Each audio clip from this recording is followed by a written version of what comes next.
Not a lick of black hair though. The size of it is it's significantly smaller. That was the other day Okay, at so SpaceX. oh yeah, there you go. Yeah, look at the difference. That's Exactly crazy. the same industrial design. He's holding it in his hand. Here's the amazing thing.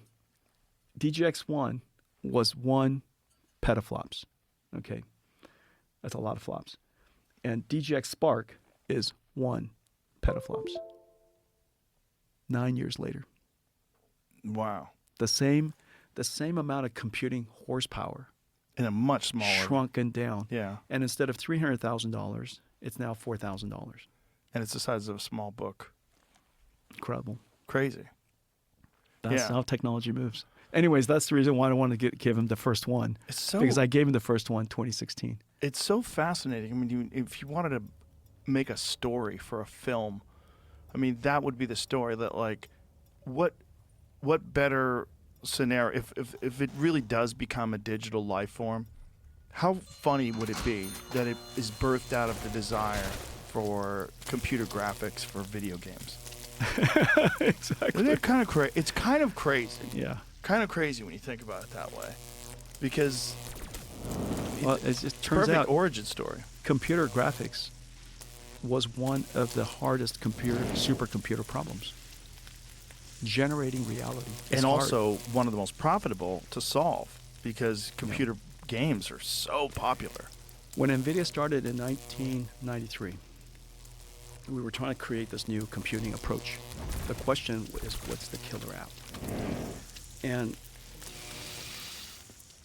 the problem we wanted to, the company wanted to create a new type of computing computing architecture, a new type of computer that can solve problems that normal computers can't solve. Well, the applications that existed in the industry in 1993 are applications that normal computers can solve, because if the normal computers can't solve them, why would the application exist? And so we had a mission statement for a company that has no chance of success. But I didn't know that in 1993. It just sounded like a good idea. Right. And so if we created this thing that can solve problems, it's like you actually have to go create the problem. And so that's what we did. In 1993, there was no Quake. John Carmack hadn't even released Doom yet. You probably remember that. Sure. Yeah. And there were no applications for it. And so I went to Japan because the arcade industry had this, at the time of Sega, if you remember. Sure. The arcade machines, they came out with 3D arcade systems. Virtua Fighter, Daytona, Virtual Cop. All of those arcade games were in 3D for the very first time. And the technology they were using was from Martin Marietta, the flight simulators. They took the guts out of a flight simulator and they put it into an arcade machine. The system that you have over here, it's got to be 1,000,000 times more powerful than that arcade machine. And that was a flight simulator for NASA. Whoa. And so they took the guts out of that. They were using it for flight simulation for jets and space shuttle, and they took the guts out of that. And Sega had this brilliant computer developer. His name was Yu Suzuki. Yu Suzuki and Miyamoto, Sega and Nintendo. These were the incredible pioneers, the visionaries, the incredible artists, and they're both very, very technical. They were the origins, really, of the gaming industry. And Yu Suzuki pioneered 3D graphics gaming. And so we created this company, and there were no apps. And we were spending all of our afternoons, we told our family we were going to work, but it was just the three of us, who's going to know. And so we went to Curtis's, one of the founders, went to Curtis's townhouse. And Chris and I were married. We have kids. I already had Spencer and Madison. They were probably 2 years old. And and Chris's kids are about the same age as ours. And we would go to work in this townhouse, but when you're a startup, and the mission statement is the way we described, you're not going to have too many customers calling you. And so we had really nothing to do. And so after lunch, we would always have a great lunch. After lunch, we would go to the arcades and play the Sega Virtua Fighter and Daytona and all those games, and analyze how they're doing it, trying to figure out how they were doing that. And so we decided, let's just go to Japan and let's convince Sega to move those applications into the PC. And we would start the PC gaming, the 3D gaming industry, partnering with Sega. That's how NVIDIA started. Wow. And so in exchange for them developing their games for our computers in the PC, we would build a chip for their game console. That was the partnership. I build a chip for your game console, you port the Sega games to us, and then they paid us at the time, quite a significant amount of money to build that game console. And that was kind of the beginning of NVIDIA getting started. And we thought we were on our way. And so I started with a business plan, a mission statement that wasn't possible. We lucked into the Sega partnership. We started taking off, started building our game console. And about a couple years into it, we discovered our first technology didn't work. It would have been a flaw. It was a flaw. And all of the technology ideas that we had, the architecture concepts were sound, but the way we were doing computer graphics was exactly backwards. Instead of, I won't bore you with the technology, but instead of inverse texture mapping, we were doing forward texture mapping. Instead of triangles, we did curved surfaces. So other people did it flat, we did it round.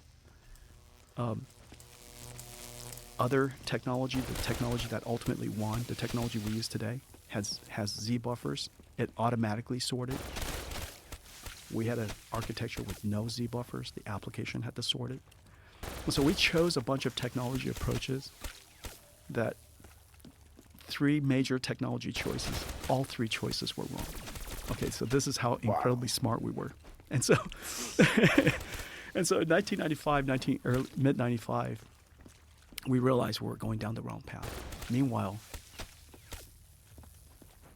the Silicon Valley was packed with 3D graphics startups because it was the most exciting technology of that time. And so 3D effects and rendition and Silicon Graphics was coming in. Intel was already in there. Gosh, it was like what added up eventually to 100 different startups we had to compete against. Everybody had chosen the right technology approach, and we chose the wrong one. And so we were the first company to start. We found ourselves essentially dead last with the wrong answer.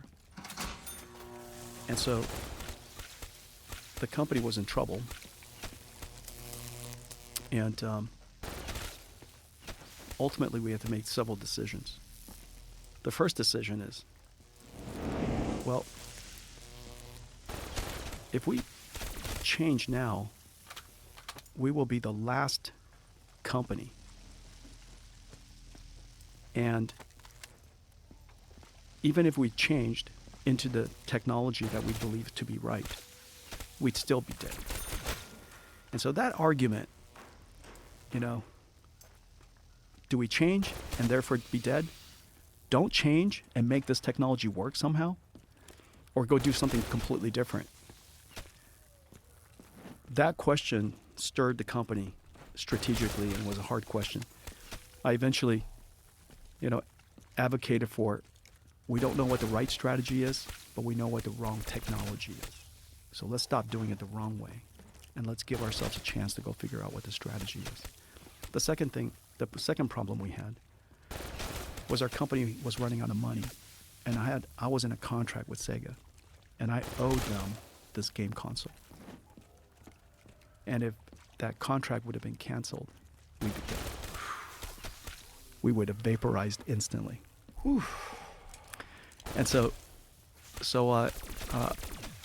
I went to Japan and I explained to the CEO of Sega, Iri Majiri, really great man.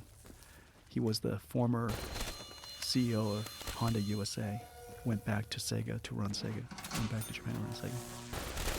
And I explained to him that, and I was, I guess I was what, 33 years old. You know, when I was 33 years old, I still had acne. And I got this Chinese kid. I was super skinny. And he was already kind of elder. And I went to him and I said, listen, I've got some bad news for you. And first, the technology that we promised you doesn't work. And second, we shouldn't finish your contract because we'd waste all your money and you would have something that doesn't work. And I recommend you find another partner to build your game console. Whoa. And so I'm terribly sorry that we've set you back in your product roadmap. And third, even though I'm asking you to let me out of the contract, I still need the money. Because if you didn't give me the money, we'd vaporize overnight. And so I explained it to him humbly, honestly, gave him the background. I explained to him why the technology doesn't work, why we thought it was going to work, why it doesn't work. And I asked him to convert the last $5 million that they were going to complete the contract, to give us that money as an investment instead. And he said, but it's very likely your company will go out of business, even with my investment. And it was completely true. Back then, 1995, $5 million was a lot of money. It's a lot of money today. $5 million was a lot of money. And here's a pile of competitors doing it right. What are the chances that giving NVIDIA $5 million, that we would develop the right strategy, that he would get a return on that $5 million or even get it back? 0%. You do the math, it's 0%. If I were sitting there right there, I wouldn't have done it. $5 million was an amount of money to Sega at the time. And so I told him that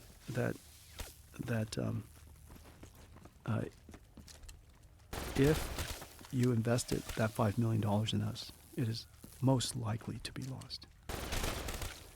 But if you didn't invest that money, we'd be out of business and we would have no chance. And I told him that I don't even know exactly what I said in the end, but I told him that I would understand if he decided not to, but it would make the world to me if he did. And he went off and thought about it for a couple of days and came back and said, we'll do it. Wow. Did you have a strategy to how to correct what it was doing wrong? Did you explain that to him? Oh man, wait until I tell you the rest of it. It's scary, even scarier. Oh no. And so what he decided was that Jensen was a young man he liked. That's it. Wow. To this day. That's nuts.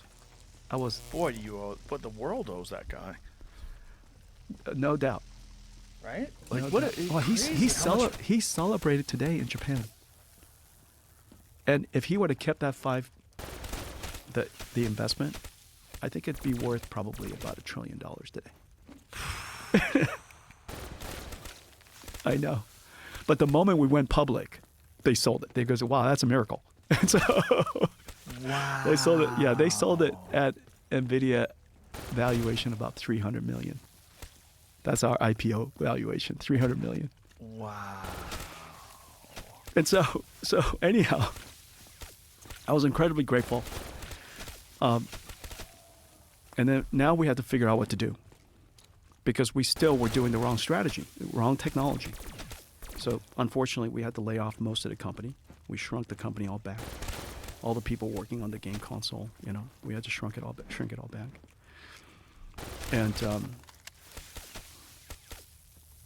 And then somebody told me that, but Jensen, we've never built it this way before. We've never built it the right way before.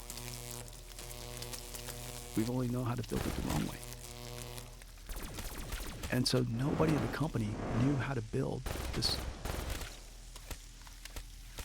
supercomputing image generator 3D graphics thing that Silicon Graphics did. And so I said, okay, how hard can it be? You got all these 30 companies, 50 companies doing it. How hard can it be? And so luckily, there was a textbook written by the company Silicon Graphics.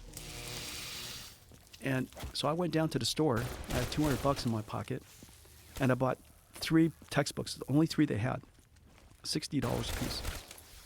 I bought the 3 textbooks. I brought it back and I gave one to each one of the architects, and I said, read that and let's go save the company. And so wow. they read this textbook, learned from the giant at the time, Silicon Graphics, about how to do 3D graphics. But the thing that was amazing, and what makes NVIDIA special today, is that the people that are there are able to start from first principles, learn best known art, but re-implement it in a way that's never been done before. And so when we reimagined the technology of 3D graphics, we reimagined it in a way that manifests today, the modern 3D graphics. We really invented modern 3D graphics, but we learned from previous known arts, and we implement it fundamentally differently. What did you do that changed it? Well, ultimately, the simple answer is that the way Silicon Graphics works, the geometry engine is a bunch of software running on processors. We took that and eliminated all the generality, the general purposeness of it, and we reduced it down into the most essential part of 3D graphics, and we hard-coded it into the chip.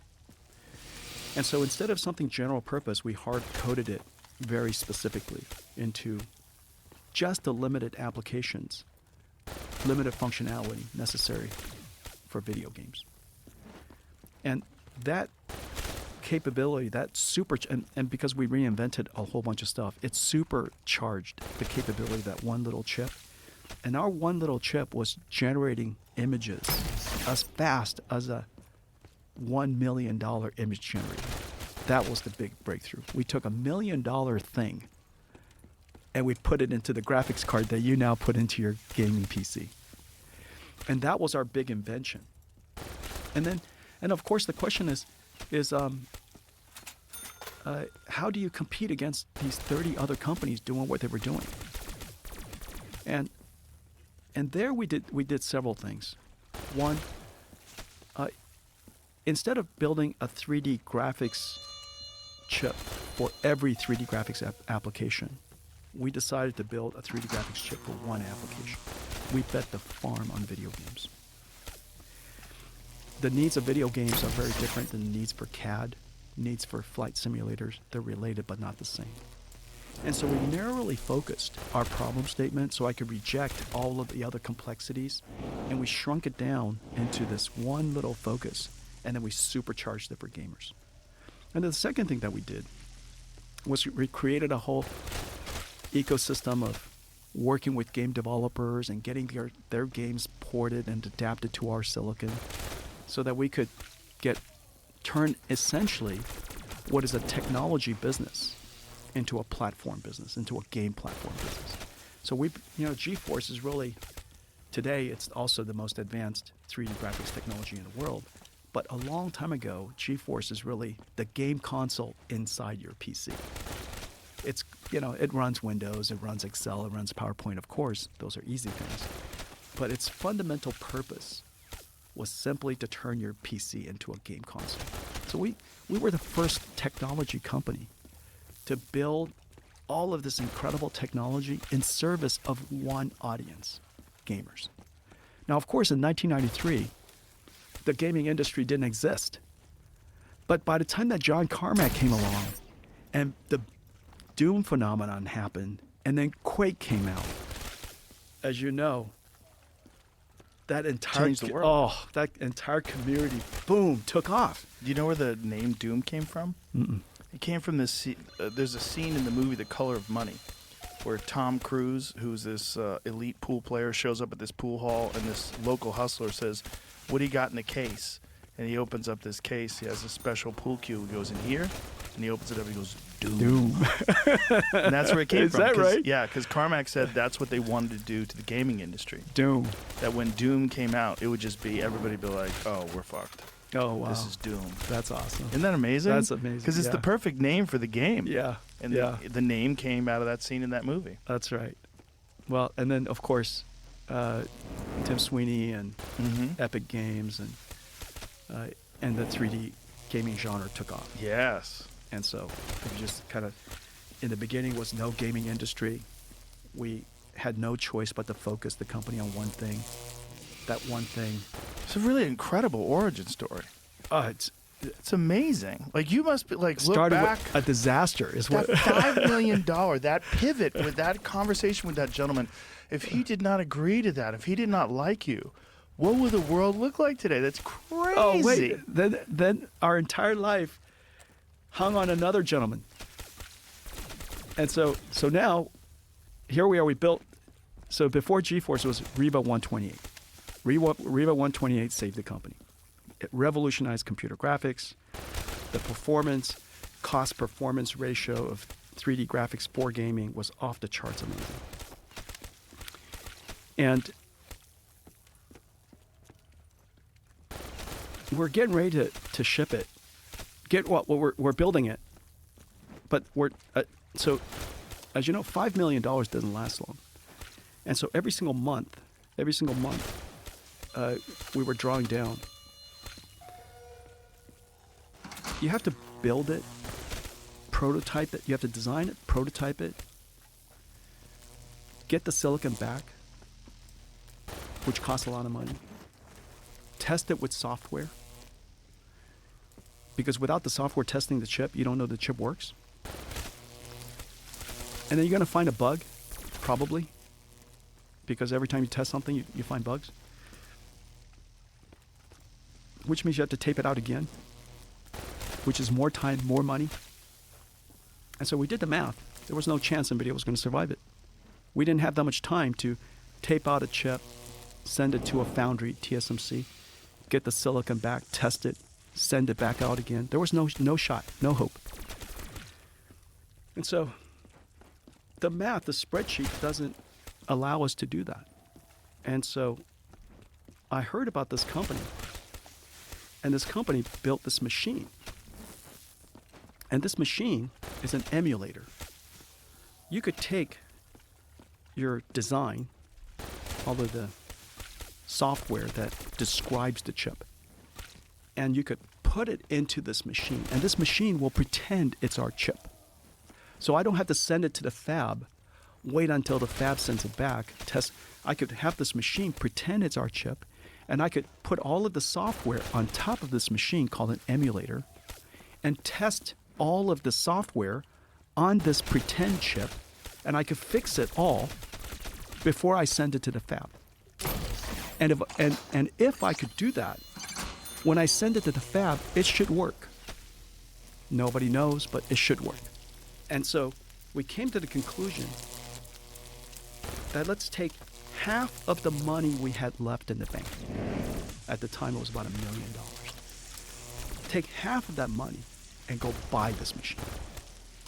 So instead of keeping the money to stay alive, I took half of the money to go buy this machine. Well, I called this guy up. The company's called ICOS. Called this company up and I said, hey, listen, I heard about this machine. I like to buy one. And they go, oh, that's terrific, but we're out of business. I said, what? You're out of business?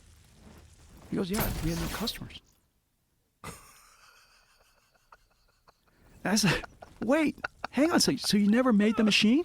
They said, no, we made the machine. We have one in inventory if you want it, but we're out of business. So I bought one out of inventory. Okay. After I bought it, they went out of business. Wow. I bought it out of inventory. And on this machine, we put NVIDIA's chip into it. And we tested all of the software on top. And at this point, we were on fumes. But we convinced ourselves that chip is going to be great. And so I had to call some other gentleman. So I called TSMC. And I told TSMC that, listen, TSMC is the world's largest foundry today. At the time, they were just a few $100 million large. Tiny little company. And I explained to them what we were doing. And I explained to them, I told them I had a lot of customers. I had one, Diamond Multimedia. Probably one of the companies you bought the graphics card from back in the old days. And I said, we have a lot of customers and the demand's really great. And we're going to tape out a chip to you. And I like to go directly to production. Because I know it works. And they said, nobody has ever done that before. Nobody has ever taped out a chip that worked the first time. And nobody starts out production without looking at it. But I knew that if I didn't start the production, I'd be out of business anyways. And if I could start the production, I might have a chance. And so TSMC decided to support me. And this gentleman is named Morris Chang. Morris Chang is the father of the foundry industry, the founder of TSMC. Really great man. He decided to support our company. I explained to them everything.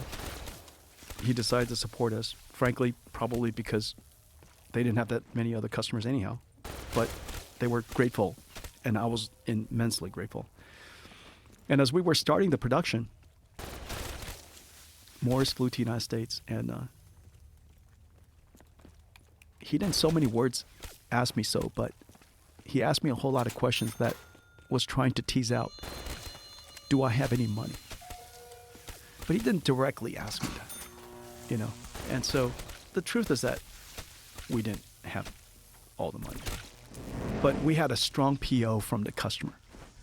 And if it didn't work, some wafers would have been lost. I'm not exactly sure what would have happened, but we would have come short. It would have been rough. But they supported us with all of that risk involved. We launched this chip. Turns out to have been completely revolutionary. Knocked the ball out of the park. We became the fastest growing technology company in history to go from 0 to $1 billion. It's so wild that you didn't test the chip. I know. Well, Right we into tested production. afterwards. Yeah, we tested afterwards. Afterwards, but you went into production already. It's But so by the way, crazy. that methodology that we developed to save the company is used throughout the world today. That's amazing. Yeah, we changed the whole world's methodology of designing chips, the whole world's rhythm of designing chips. We changed everything. How well did you sleep those days? It must have been so much stress.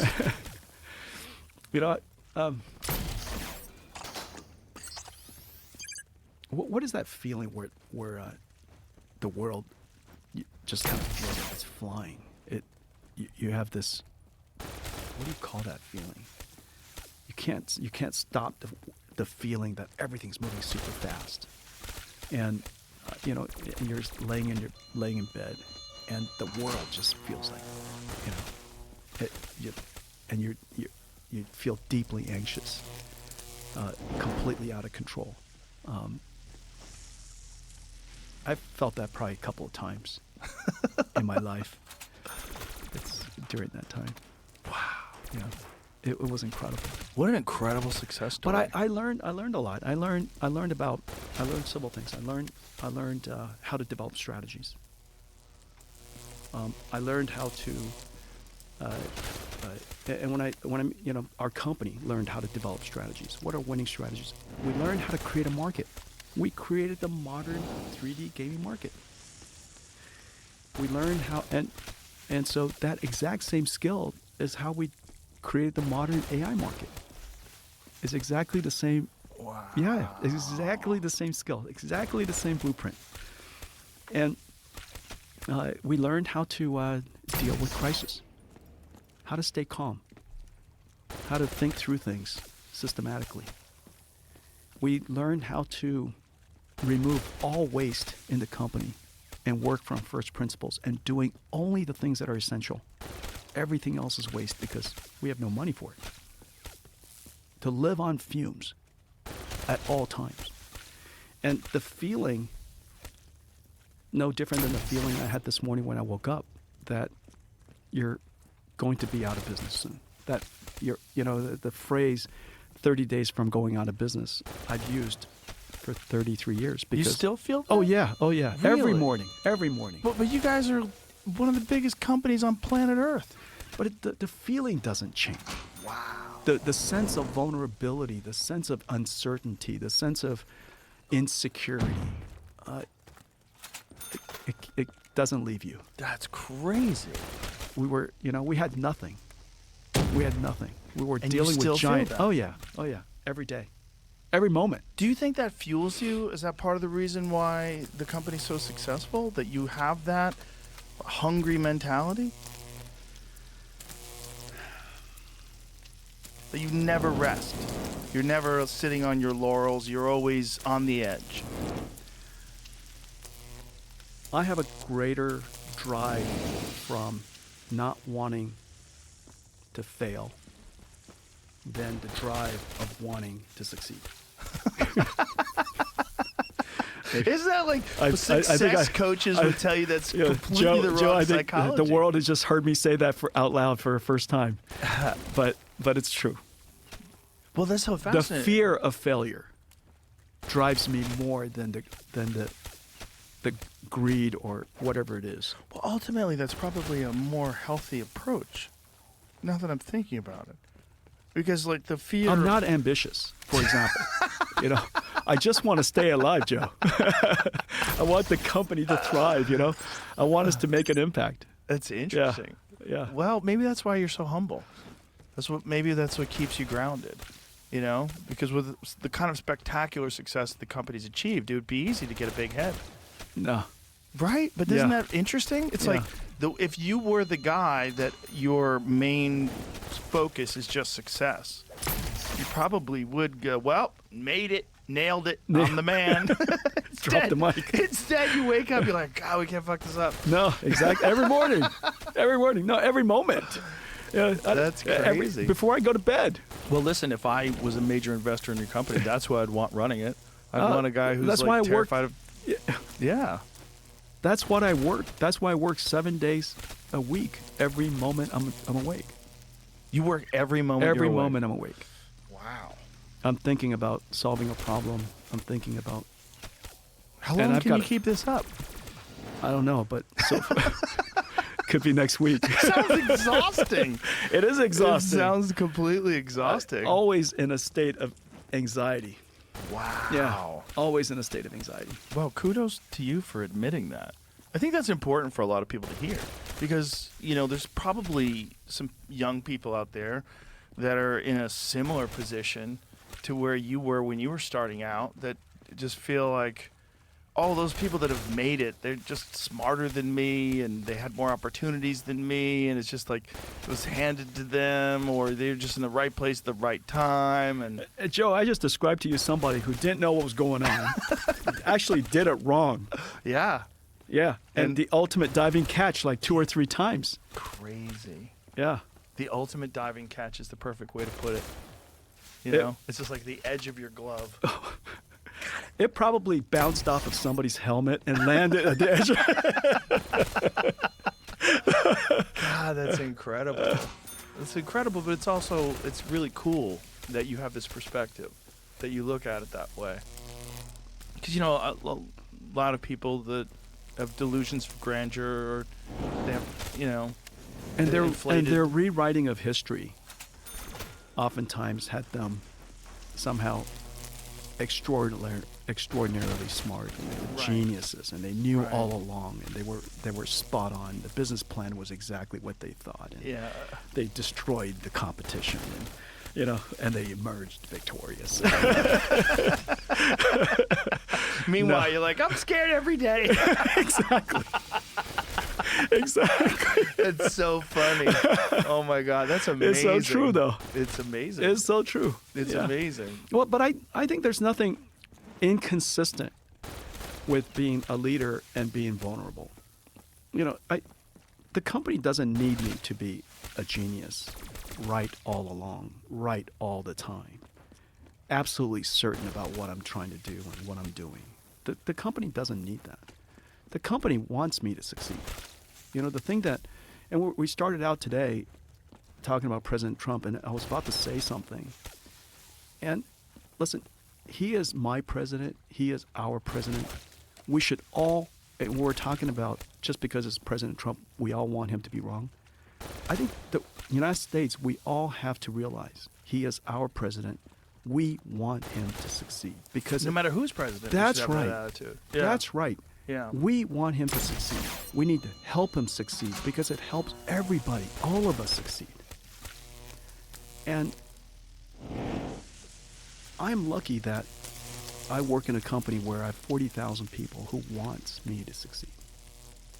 They want me to succeed, and I can tell. And they're all every single day to help me overcome these challenges, trying to realize what I described to be our strategy, doing their best. And if it's somehow wrong or not perfectly right, to tell me so that we could pivot. And the more vulnerable we are as a leader, the more able other people are able to tell you, that Jensen, that's not exactly right, or Right. Right. have you considered this information, and the more vulnerable we are, the more able we're actually able to pivot. If we put ourselves into this superhuman capability, then it's hard for us to pivot strategy Right. because we were supposed to be right all along. And so if you're always right, how can you possibly pivot? Because pivoting requires you to be wrong. And so I've got no trouble with being wrong. I just have to make sure that I stay alert, that I reason about things from first principles all the time. Always break things down to first principles, understand why it's happening. Reassess continuously. The reassessing continuously is kind of partly what causes continuous anxiety. Because you're asking yourself, were you wrong yesterday? Are you still right? Is this the same? Has that changed? Has that condition, is that worse than you thought? But God, that mindset is perfect for your business, though, because this business is ever changing. All the time. And I've got there's- competition coming from every direction. So much of it is kind of up in the air. Whew. And you have to invent a future where 100 variables are included. And there's no way you could be right on all of them. And so you have to surf. Wow, that's You have a to good surf. That's a good way to put it. You Yeah. have to surf. Yeah. You're surfing waves of technology and innovation. That's right. You can't predict the waves. You got to deal with the ones you have. Wow. But skill matters. And I've been doing this for 30. I'm the longest running tech CEO in the world. Is that true? Yeah, Congratulations. yeah. That's Yeah, yeah. amazing. And people ask me how. Just one, don't get fired. I'll stop it short in a heartbeat. And then two, don't get bored. Yeah. Well, how do you maintain your enthusiasm? Well, the honest truth is it's not always enthusiasm. It's, sometimes it's enthusiasm. Sometimes it's just good old-fashioned fear. And then sometimes, a healthy dose of frustration. It's, Whatever keeps you moving. yeah, just all the emotions. I think, CEOs, we have all the emotions, right?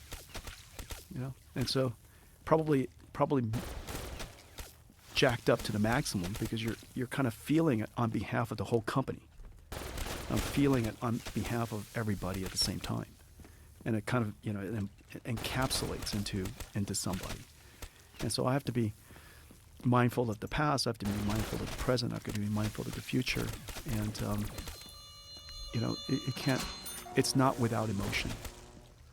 It's not just a job. Let's just put it that way.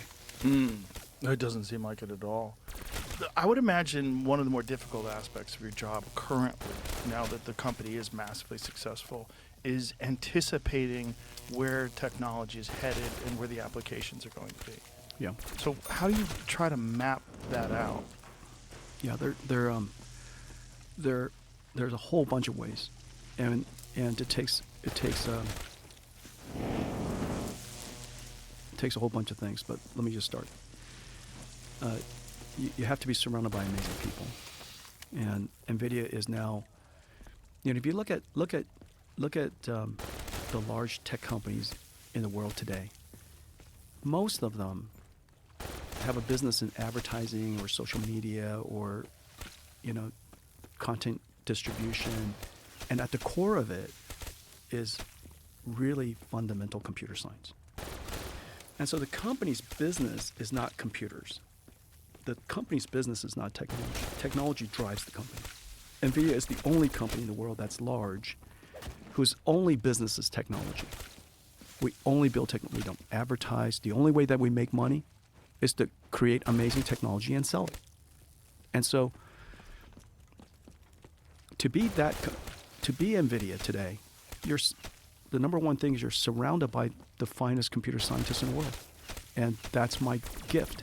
My gift is that we've created a company's culture, a condition by which the world's greatest computer scientists want to be part of it. Because they get to do their life's work and create the next thing. Because that's what they want to do. Because maybe they don't want to be in service of another business. They want to be in service of the technology itself. And we're the largest form of its kind in the history of the world. Wow. I know, it's pretty amazing. Wow. And so one, we have got a great condition, we have a great culture, we have great people. And then now the question is, how do you systematically be able to see the future, stay alert of it, and reduce the likelihood of missing something or being wrong. And so there's a lot of different ways you could do that. For example, we have great partnerships. We have fundamental research. We have a great research lab, one of the largest industrial research labs in the world today. And we partner with a whole bunch of universities and other scientists. We do a lot of open collaboration. And so I'm constantly working with researchers outside the company. We have the benefit of having amazing customers. And so I have the benefit of working with Elon and others in the industry. And we have the benefit of being the only pure play technology company that can serve consumer internet, industrial manufacturing, scientific computing, healthcare, financial services. All the industries that we're in, they're all signals to me. And so they all have mathematicians and scientists. And so because I have the benefit now of a radar system that is the most broad of any company in the world, working across every single industry, from agriculture to energy to video games. And so the ability for us to have this vantage point, one, doing fundamental research ourselves, and then two, working with all the great researchers, working with all the great industries. The feedback system's incredible. And then finally, you just have to have a culture of staying super alert. There's no easy way of being alert. except for paying attention. I haven't found a single way of being able to stay alert without paying attention. And so, I probably read several thousand emails a day. How? How do you have the time for that? I wake up early. This morning I was up at 4 o'clock. How much do you sleep? 6-7 hours. Yeah. And then you're up at 4, read Yeah. emails for a few hours Yeah. before you get going. That's right. Yeah. Wow. Every day. Every single day. Not one day missed. Including Thanksgiving, Christmas. Do you ever take a vacation? Yeah, but they're, my definition of a vacation is when I'm with my family. And so if I'm with my family, I'm very happy. I don't care where we are. And you don't work then? Or do you work no, a little? No, I work a lot. Even when you, like, if you go on a trip somewhere, Oh, sure. you're still working. Oh, sure. Wow. Every day. Every day. Ooh, Well, my kids work every day. you make me tired just saying this. My kids work every day. Both of my kids work in NVIDIA. They work every day. Wow. Yeah, I'm very lucky.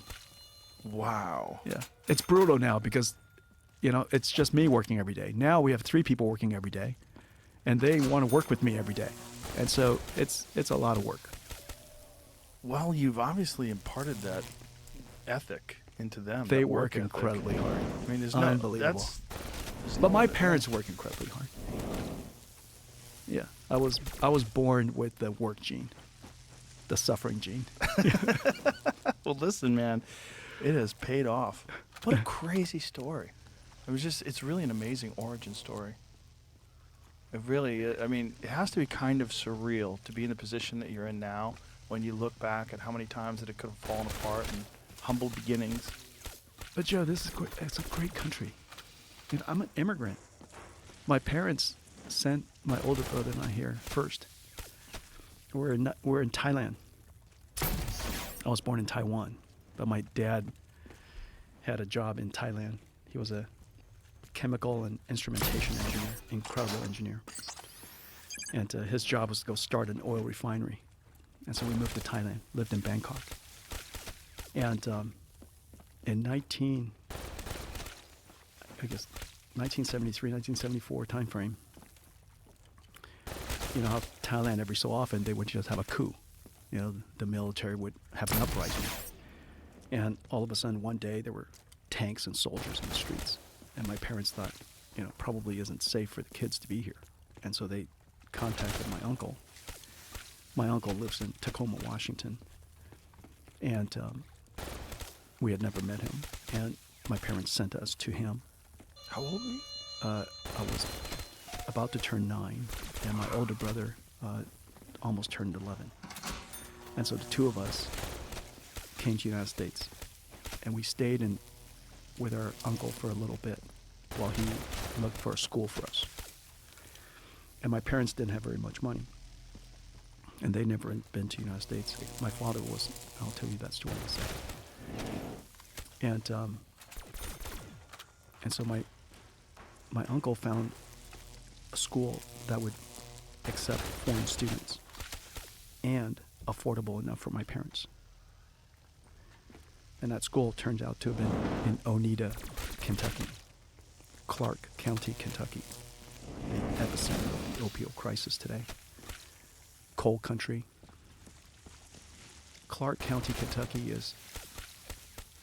was the poorest county in America when I showed up. It is the poorest county in America today. And so we went to the school. It's a great school. Oneida Baptist Institute. In a town of a few hundred. I think it was 600 at the time that we showed up. No traffic light. And I think it's 600 today. It's kind of amazing thing, actually. The ability to hold your population for when it's 600 people is quite a magical thing. However they did it, and so the school had a mission of being an open school for any children who would like to come. And what that basically means is that if you're a troubled student, if you have a troubled family, if you're, you know, whatever your background, you're welcome to come to Oneida Baptist Institute, including kids from international who would like to stay there. Did you speak English at the time? Okay, yeah, okay, yeah. And so we showed up, and my first thought was, gosh, there are a lot of cigarette butts on the ground. 100% of the kids smoke.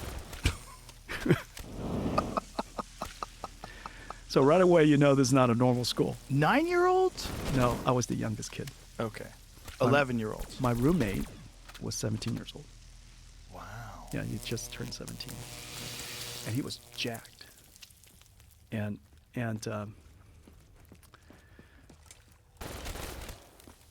I don't know where he is now. I know his name, but I don't know where he is now. But anyways, that night we got, and the second thing I noticed when you walk into your dorm room is there are no drawers and no closet doors, just like a prison. And there are no locks, so that people could check up on you. And so I go into my room, and he's 17, and we, get ready for bed, and he had all this tape all over his body, and turned out he was in a knife fight, and he's been stabbed all over his body, and these were just fresh wounds.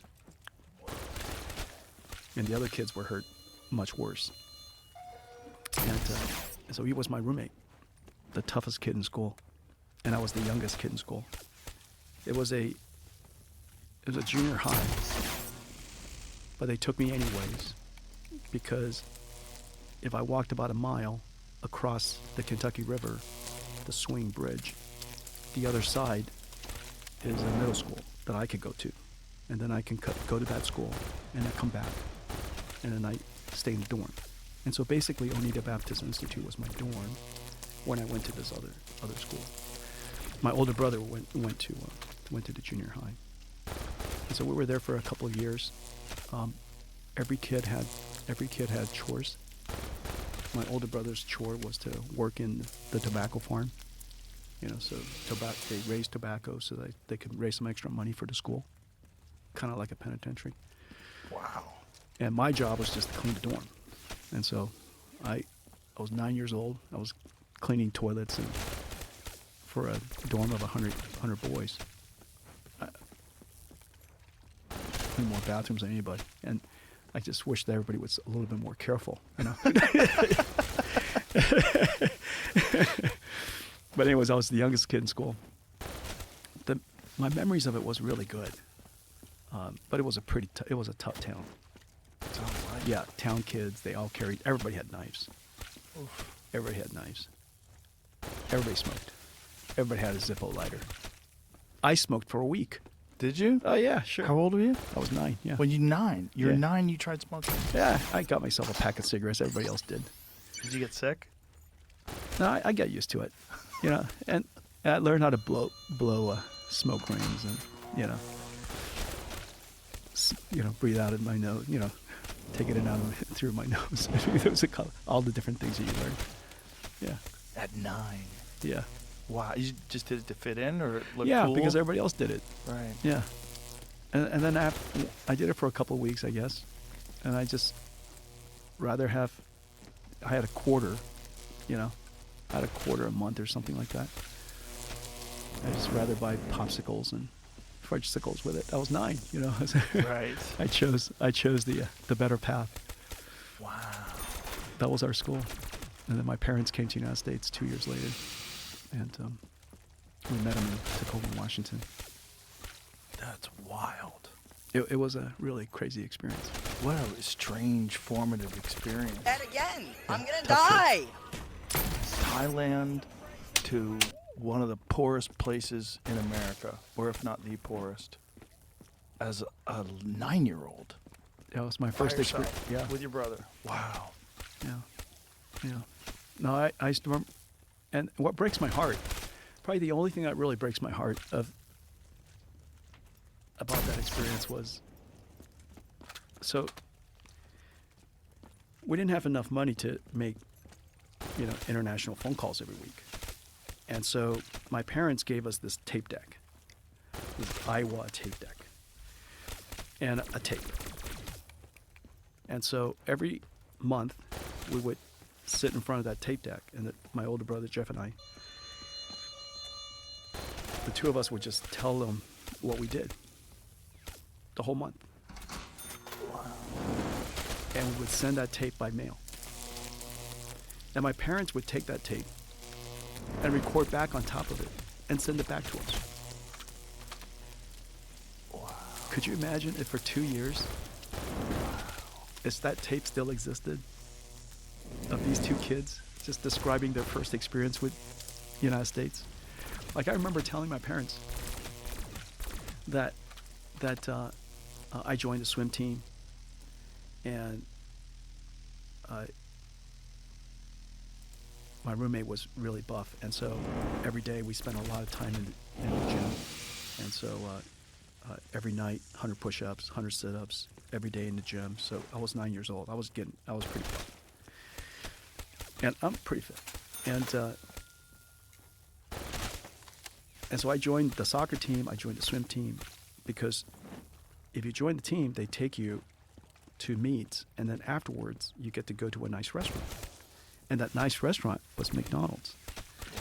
And I recorded this thing. I said, Mom and Dad, we went to the most amazing restaurant today. This whole place is lit up. It's like the future. And the food comes in a box. And the food is incredible. The hamburger is incredible. It was McDonald's. But anyhow, wouldn't it be amazing? Oh my God. 2 years. Recording? Yeah, 2 years. Yeah. What a crazy connection to your parents, too. Just sending a tape and them sending you one back, and it's the only way you're communicating for 2 years. Yeah. Wow. Yeah. No, my parents are incredible, actually. They grew up really poor, and when they came to the United States, they had almost no money. Probably one of the most impactful memories I have is they came and we were staying in a apartment complex.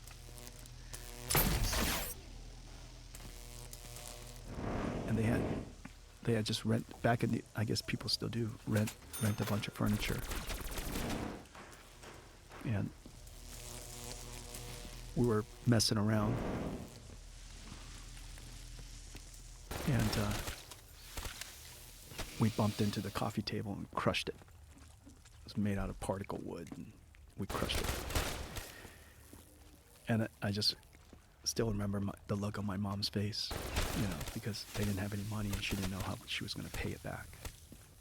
But anyhow, that kind of tells you how hard it was for them to come here. But they left everything behind, and all they had was their suitcase and the money they had in their pocket when they came to the United States. How old were they at Pursued the the time? American dream. They were in their 40s.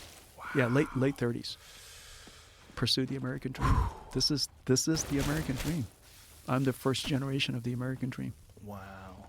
Yeah, it's hard not to love this country. That's It's hard not to be romantic about this country. that is a romantic story. That's an amazing story. Yeah, and my dad found his job literally in the newspaper, the ads, and he calls people, got a job. What did he do? He was a consulting engineer in a consulting firm, and they helped people build oil refineries, paper mills, and fabs, and that's what he did. He's really good at factory design, instrumentation engineer, and so he's brilliant at that. And so he did that, and my mom worked as a maid, and they found a way to raise us. Wow. That's an incredible story, Jensen. It really is. All of it, from your childhood to the perils of NVIDIA almost falling. It's really incredible, man. It's a great story. Yeah, I've lived a great life. You really have. And it's a great story for other people to hear too. It really is. You don't have to go to Ivy League schools to succeed. This country creates opportunities, has opportunities for all of us. You do have to strive. You have to claw your way here. Yeah. But if you put in the work, you can succeed. Nobody works With a harder. lot of luck and a lot of and good decision making. and the good graces of others. Yes. That's really important. Yeah, you and I spoke about two people who are very dear to me, but the list goes on. The people at NVIDIA who have helped me, many friends that are on the board, the decisions, them giving me the opportunity. Like when we were inventing this new computing approach, I tanked our stock price because we added this thing called CUDA to the chip. We had this big idea. We added this thing called CUDA to the chip, but nobody paid for it. But our cost doubled. And so we had this graphics chip company, and we invented GPUs. We invented programmable shaders. We invented everything modern computer graphics. We invented real-time ray tracing. That's why it went from GTX to RTX. We invented all this stuff, but every time we invented something, the market doesn't know how to appreciate it, but the cost went way up.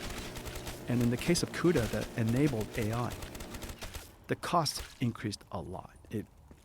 But we really believed it, And so, if you believe in that future, and you don't do anything about it, you're going to regret it for your life. And so I always tell the team, do we believe this or not? And if you believe it, and so grounded on first principles, not random, hearsay, and we believe it, we owe it to ourselves to go pursue it. If we're the right people to go do it, if it's really, really hard to do, it's worth doing, and we believe it, let's go pursue it. Well, we pursued it. We launched the product. Nobody knew. It was exactly like when I launched DGX1, and the entire audience was like complete silence. When I launched CUDA, the audience was complete silence. No customer wanted it. Nobody asked for it. Nobody understood it. NVIDIA was a public company. What year was this? This is 2006.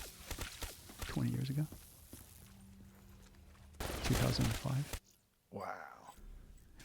Our stock prices went poof. I think our valuation went down to like $2 or $3 billion From about 12 or something like that. I crushed it in a very bad way. Yeah. What is it now, though? Yeah, it's higher. Very humble of you. It's higher, but it changed the world. Yeah. That invention changed the world. It's an incredible story, Jensen. It really is. Thank you. Like your story. It's incredible. My story's not as incredible. My story's more weird. It's much more fortuitous and weird. Okay, what are the three most important milestones that led to here? That's a good question. Okay, what was step one? I think step one was seeing other people do it. Step one was in the initial days of podcasting, like in 2009 when I started podcasting and only been around for a couple of years. The first was Adam Curry, my good friend, who was the podfather. He invented podcasting. And then, I remember Adam Carolla had a show because he had a radio show. His radio show got canceled, and so he decided to just do the same show but do it on the internet, and that was pretty revolutionary. Nobody was doing that. And then there was the experience that I had doing different morning radio shows, like Opie and Anthony in particular, because it was fun. And we would just get together with a bunch of comedians. I'd be on the show with like 3 or 4 other guys that I knew, and it was always just look forward to it. It was just such a good time. And I said, God, I miss doing that. It's so fun to do that. I wish I could do something like that. And then I saw Tom Green set up. Tom Green had a setup in his house, and he essentially turned his entire house into a television studio. And he did an internet show from his living room. He had servers in his house and cables everywhere. He had to step over cables. This is like 2007. I'm like, Tom, this is nuts. Like, this is, and I'm like, you got to figure out a way to make money from this. Like, I this wish is the everybody, future. I wish everybody on the internet could see your setup. It's nuts. I just want to let you guys know that. It's not just this. Yeah. So that was the beginning of it, is just seeing other people do it and then saying, all right, let's just try it. And then so the beginning days, we just did it on a laptop. Had a laptop with a webcam and just messed around, had a bunch of comedians come in, and we would just talk and joke around. And I did it like once a week. And then I started doing it twice a week. And then all of a sudden I was doing it for a year. And then I was doing it for 2 years. And then it was like, oh, it's starting to get a lot of viewers, a lot of listeners, and then I just kept doing it. That's all it is. I just kept doing it because I enjoyed doing it. Was there any setback? No. No, there's never really a setback. Really? No. It No. must have been. Or It's not the same kind you're of just story. you're just resilient, or you're just tough. No. It wasn't tough or hard. It was just interesting. So I just, the You were whole- never once punched in the face. No, not in the show. No, not really. Not doing the show. You never did something that big blowback. Nope. Not really. No, it all just kept growing. It kept growing. And the thing stayed the same from the beginning to now.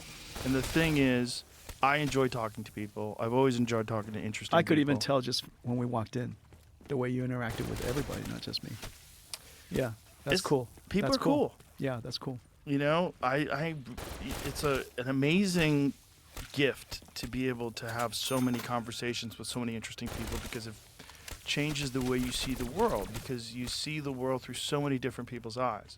You have so many different people have different perspectives and different opinions and different philosophies and different life stories, and it's an incredibly enriching and educating experience having so many conversations with so many amazing people.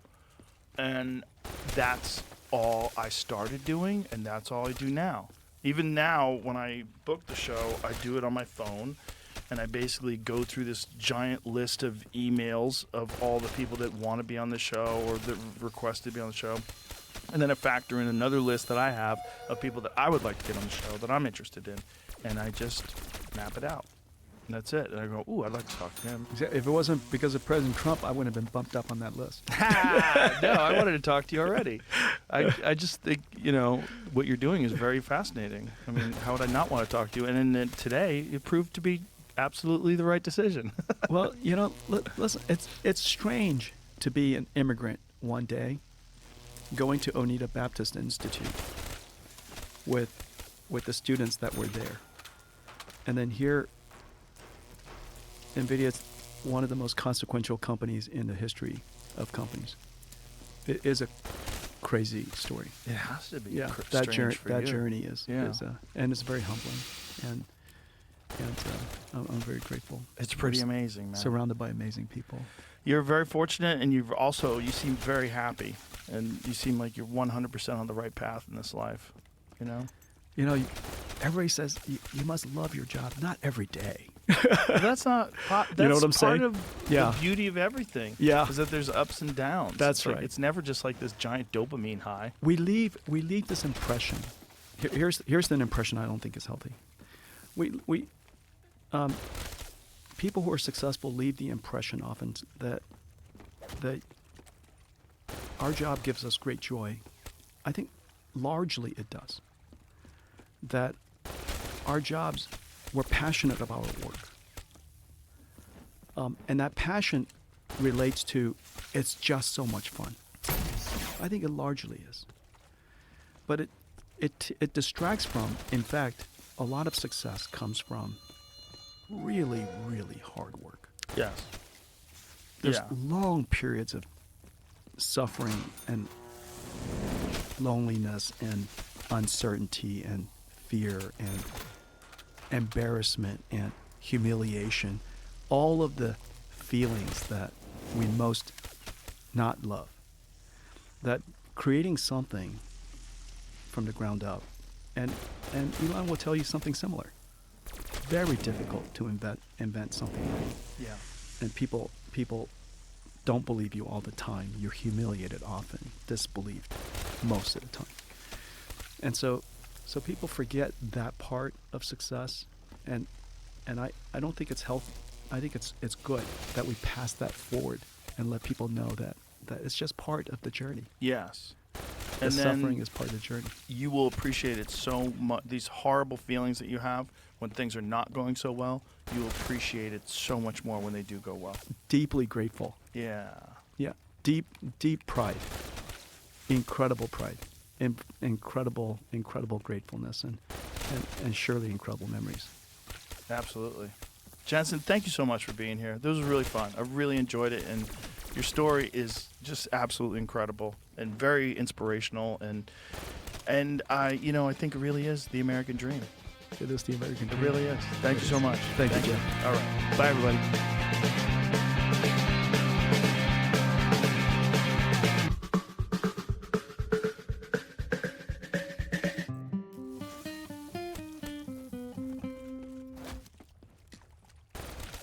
He went off and thought about it for a couple of days and came back and said, "We'll do it."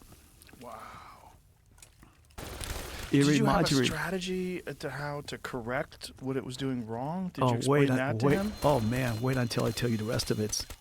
It's scary, even scarier. Oh, no. And so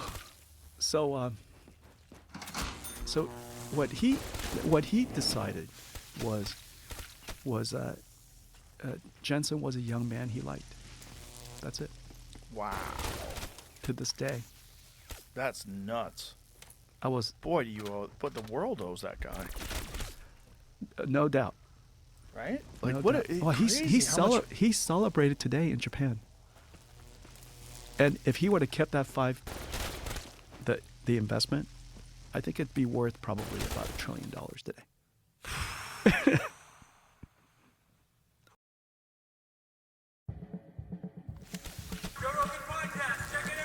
The Joe Rogan Experience.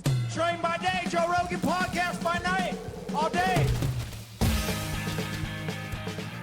So you were saying you replaced Mike Baker? Yeah, Mike's a great guy. He was a good officer. He was, he doesn't really talk about his work a lot. Maybe it's because a lot of years have passed, but he was the real deal. I replaced him in Athens, and he had done a lot of preliminary legwork in Athens. Athens was a tough place. At the time, the American government spent more money on security in Athens than they spent anywhere else in the world, including Beirut. Why? It was a combination of two things. There were two indigenous Greek groups that were exceedingly dangerous. One was called Revolutionary Organization 17 November. They had killed the CIA station chief, 2 U.S. defense attaches, just bad guys all around. The other was called Popular Revolutionary Struggle. And then on top of that, you had Abu Nidal, the Libyans, the PFLP, the PFLP-GC, the DFLP. Everybody was there because there was this informal agreement between the Greek government of Andreas Papandreou at the time and these terrorist groups that if you don't kill Greeks, we'll leave you alone. Oh, boy. Yeah. But killing Americans wasn't part of the deal, so it was every man for himself. Wow. Your story is pretty nuts, man. Yeah, it's And your story of getting in trouble and eventually going to prison for something that was what they were doing, what you reported on, was completely illegal, and you were completely honest about it. And it was essentially about the U.S. torture program. right. Tell us how this all started. Like, how long had you been involved in the CIA? Oh, by then I had been in the CIA. Well, by the time I got to Pakistan as the head of counterterrorism operations after 9/11, I'd been in the CIA almost 13 years, and I was responsible for all counterterrorism operations in the country. Al Qaeda was running out of Afghanistan into Pakistan because we were bombing the daylights out of them, and so my job was to find them and grab them and then just hold them or send them to trial was the original idea. And we were planning at the time for our first big name capture, right? Bin Laden, Ayman Zawahiri. We had killed Mohammed Atef. He was the head of what they called military affairs for Al-Qaeda. We killed him at Tora Bora. But then there was Abu Zubaydah. And then there was this unknown person that we later learned was Khalid Sheikh Mohammed. So we were looking for any of these 4 or 5 people. And then there were others, those responsible for the embassy bombings in Africa, the USS Cole bombing. So it just so happened that in February of 2002, we got a lead on Abu Zubaydah. And we captured him. It took us 6 weeks to track him down. And we were close a couple of times. Close where we would bust down the door and there's like an uneaten, like half-eaten sandwich on the counter, a cigarette still burning. Sometimes we were a day or 2 behind him, but he knew we were looking and he knew we were close. So we finally got him. And then the question is, what do you want to do with him? And they told me, hang on to him. We're going to send out a plane and we'll take it from there. So they did, and I wasn't cleared to know what they were going to do with him, just like the guys on the plane weren't cleared to know who it was we had captured and why they were taking this guy, where they were taking him. But is that all just need to know? yeah, it's all need to know. In fact, when I got onto the plane, we 3 FBI agents and I picked him up on this gurney and carried him onto the plane. We had to stand him up and maneuver him onto the plane, then we laid him across the luggage rack at the back and tied him down. And one of the guys on the plane, he was dressed completely in black with a black hood on. And he says, "John?" And I said, "Who are you?" And he lifts up his mask and he's an old boss of mine. And I said, "Hey, what are you doing here?" He said, "Oh, I came to take your prisoner." I said, "Where are you taking him?" And he said, "I can't tell you. You don't have a need to know." And I said, "No, that's cool." He said, "Who is he anyway?" I said, "Oh, dude, I'm sorry. You don't have a need to know." And he says, "Yeah, fair enough, fair enough. Okay, safe travels."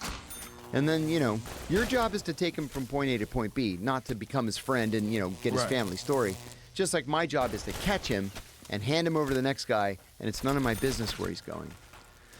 And so when I got back to headquarters in May of that year, I was just standing in the sandwich line at the CIA cafeteria, and one of the senior guys from the Counterterrorism Center came up to me, very casually. And he said, "Oh, hey, I'm glad I ran into you. I meant to ask you, do you want to be certified in the use of enhanced interrogation techniques?" And I had never heard that term before. This was May of 2002. I said, "Enhanced interrogation techniques, what's that mean?" And he goes, "We're going to start getting rough with these guys." Like that. And I said, "What's that mean?" So he describes these 10 techniques. And I said, "I don't know, man. That sounds like a torture program." And he said, "It's not a torture program. We got it cleared by the Justice Department, and the president signed it." He says, "Think about it." I said, "Yeah, give me an hour. I need an hour to think about it." I walked out of the cafeteria. I went up to the 7th floor, which is the executive floor. And there was a very, very senior officer up there for whom I had worked 10 years earlier in the Middle East. Knocked on his door, no appointment or anything. And I said, "Hey, I need some advice. I was just asked if I wanted to be trained in these enhanced interrogation techniques. What do you think of that?" And he said, "First of all, let's call a spade a spade." He said, "This is a torture program. They can use whatever euphemism they want, but this is a torture program, and torture is a slippery slope." He said, "You know how these guys are. Somebody's going to be a cowboy, they're going to go overboard, and they're going to kill a prisoner. And when that happens, there's going to be a congressional investigation, then there's going to be a Justice Department investigation, and somebody's going to go to prison. Do you want to go to prison?" I said, "No, I don't want to go to prison." As it turned out, I was the only person who went to prison, but I said, "No, I don't want to go to prison." I went back downstairs. I said, "Listen, I have a moral and ethical problem with this. I think it's illegal, and I don't want any part of it." The funny thing is, I had just captured Abu Zubaydah, who we believed was the number 3 in Al-Qaeda. And I got passed over for promotion. And the reason I got passed over, they said, was because I turned down the training. The head of the Counterterrorism Center said in my promotion panel that I had displayed a shocking lack of commitment to counterterrorism. And then the guy who had given me the advice saw that my name wasn't on the promotion list, and he promoted me out of cycle. So I realized then I was up against something that was going to be tough. And then there was a psychiatrist at the agency whom I had known for years. We are in the same men's group, we went to the same church, and he happens to be both a brigadier general in the Army and a CIA psychiatrist. And he said to me one day, buddy, you know they call you the human rights guy behind your back. And I said, yeah, I don't care. And he said, you know that's not a compliment, right? And I said, Steve, they're wrong about this, and I'm right about it. I said, I'm comfortable with the decision that I made. And I just left it at that. I didn't realize, though, how much I had pissed them off until later on. So all you had done essentially was stand up for your beliefs, your morals, your ethics, and the law. And you said, I don't want to participate in anything that I know to be illegal. That was the start. Listen, But you're standing out against the group. And I was the only one. I'm almost ashamed to tell you that they asked 14 of us if we wanted to be trained in the enhanced interrogation techniques. I was the only one who said no. Now, this doesn't necessarily mean that you would have to use them. You were just going to be trained in them. Oh no, they were to use. But you would be required to use these techniques. Mm-hmm. So if you were not trained in them, then what would happen? Would that preclude you from ever being involved in any sort of a questioning, interrogation? Yes, which is funny for a couple of reasons. Number one, there was no such thing at the time as an interrogation class, right? The FBI has deep, years-long interrogation classes. We never had to interrogate anybody. And in fact, when we started capturing prisoners in Pakistan in January of 2002, I'm like, well, what do you want me to ask him? I cabled headquarters. We caught this guy. What do you want me to ask him? Oh, you'll figure it out. Just go with it. I'm like, okay. So I was working with the Pakistani intelligence service, and I said, listen, I'm usually the good cop. You want to be the bad cop? And he's like, yeah, I'll be the bad cop. So we bring the prisoner out. We're sitting there looking at him. I said, what's your name? He's like, screw you. The Pakistani whacks him across the face. So I say again, what's your name? Listen, buddy, just give me your name. My friend here, he's not in a very good mood. He's not a very nice guy. Just tell me what your name is. Come on. And then they tell you their name. Standard. Yeah. So what exactly did you know what enhanced interrogation techniques they were going to implement?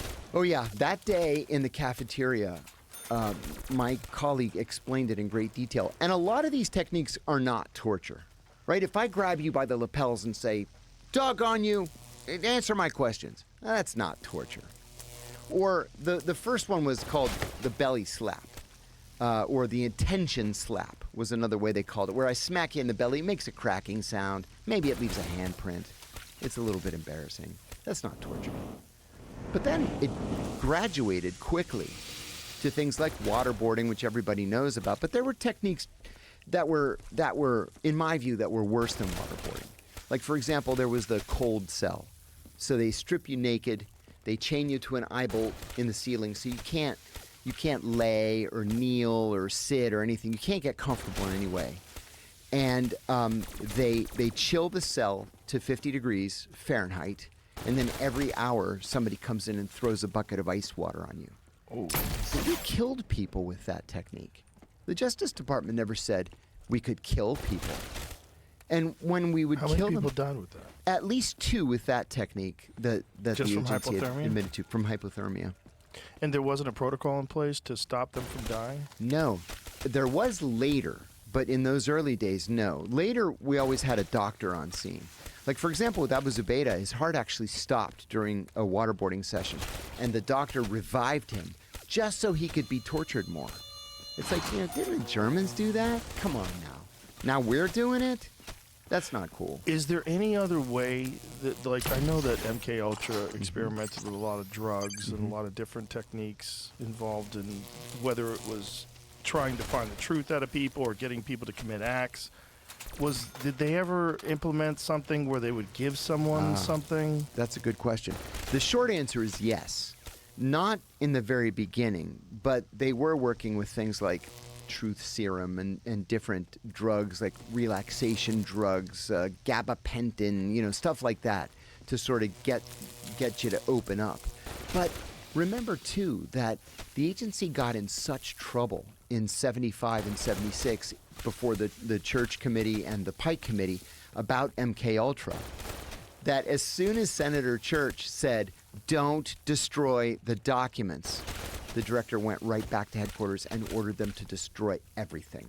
And so only about 20% of the MK Ultra documents still exist. So we don't really know exactly what it was that was learned in that program, like what worked and what didn't work. We hear these stories about, dosing the fog-laden air of San Francisco just to see if everybody gets sick. We've all read the stories about this bakery in France where apparently we dosed the bread and everybody in the village went nuts. But we don't really have fulsome documentation that we could have used operationally while interrogating prisoners. So just to avoid prosecution, they figured out a way. Yeah. That's crazy. And so then whatever they did learn is lost. Yeah, it's lost. If there was something, whether it's MDMA or Right. LSD or whatever they give people. They worked with LSD for 20 years, at least. Yeah. At least 20 years. There was an operation, it was a sub-operation of MK Ultra, where they rented a safe house in San Francisco. They recruited a bunch of hookers and had them go out and pick up Johns, bring them back to the safe house where they thought they were going to get laid, dose them with LSD, and then interrogate them and try to get them to give up their deepest secrets. It's like, what do you do? Midnight Climax. Yeah, Midnight Climax, exactly. Yeah. It's like, what? Nobody's agreed to do this. You haven't informed them properly. These are American citizens. You can't just take people off the streets and force LSD down their Well, throats. they were running the Haight-Ashbury Free Clinic. Yeah, they Until were. right after, a month after Chaos by Tom That's O'Neill right. came out. Yeah. You're exactly right. Yeah. Yeah, my Craziness. my wife's mom went there. She was a hippie in San Francisco. Wow. She went to the Haight-Ashbury Free Clinic. Oh, It my was run by the CIA, which is so crazy. And it's totally connected to Manson, the Manson Oh yeah, family. Manson. Exactly. Yeah. Exactly. Yeah, Manson was a part of it as well. It's so nuts. And they wouldn't have even known about that until they found the stash of documents and connected it all together. And just think of what's been destroyed. Right. What we could have learned. Exactly. We only know a small fraction of what was done.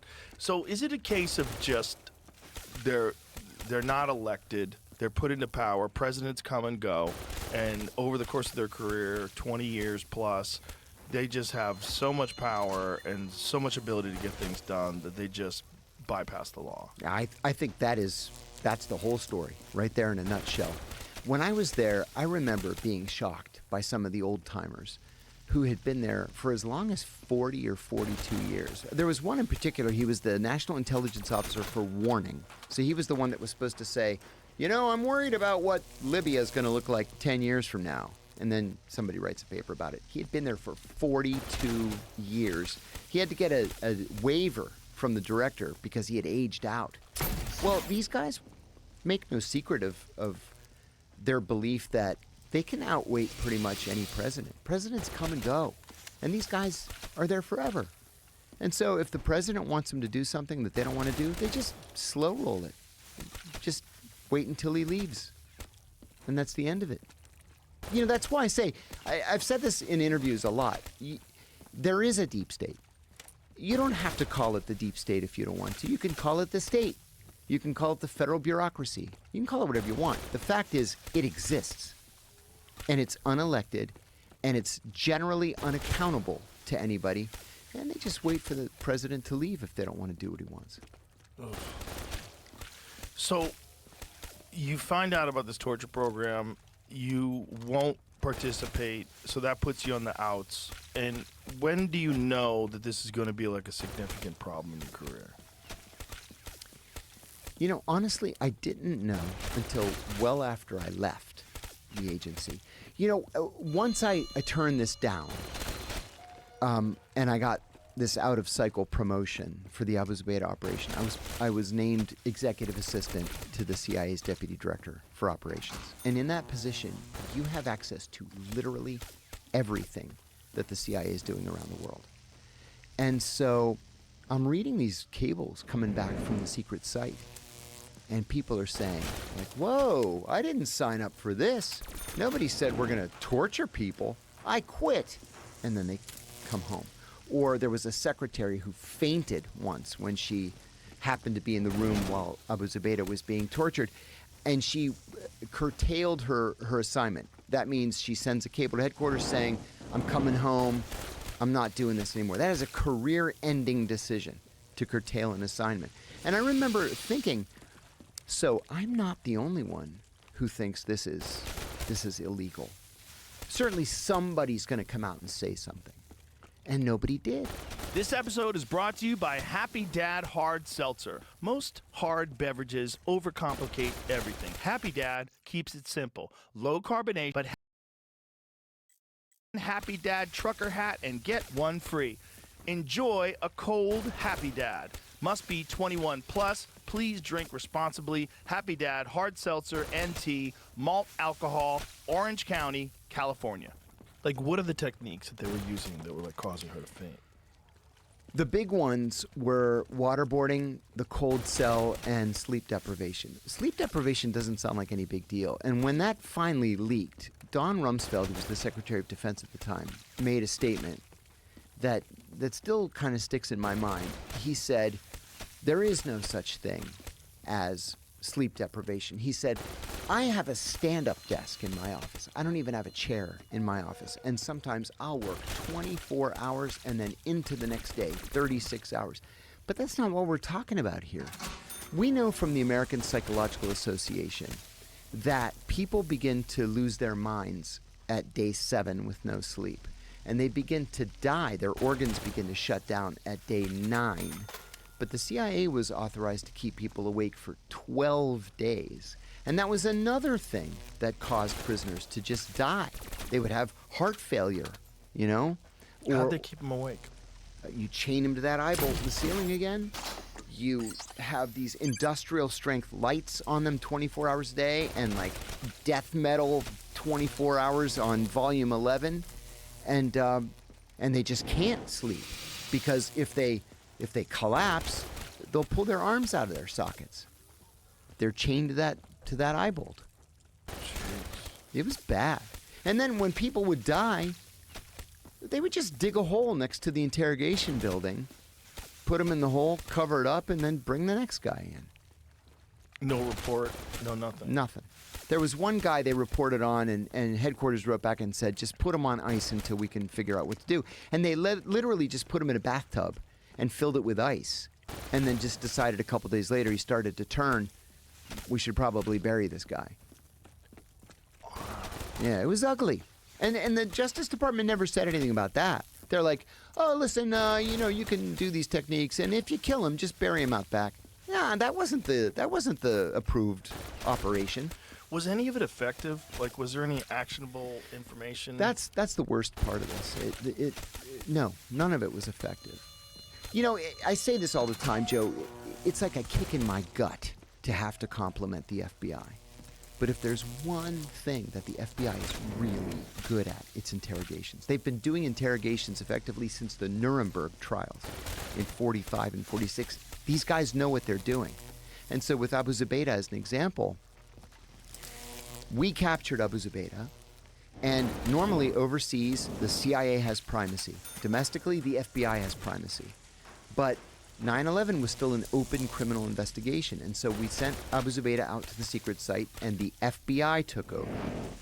The CIA was furious about this, but there was an FBI agent by the name of Ali Soufan who did exactly as he was trained to do, and he began to engage Abu Zubaydah in a conversation.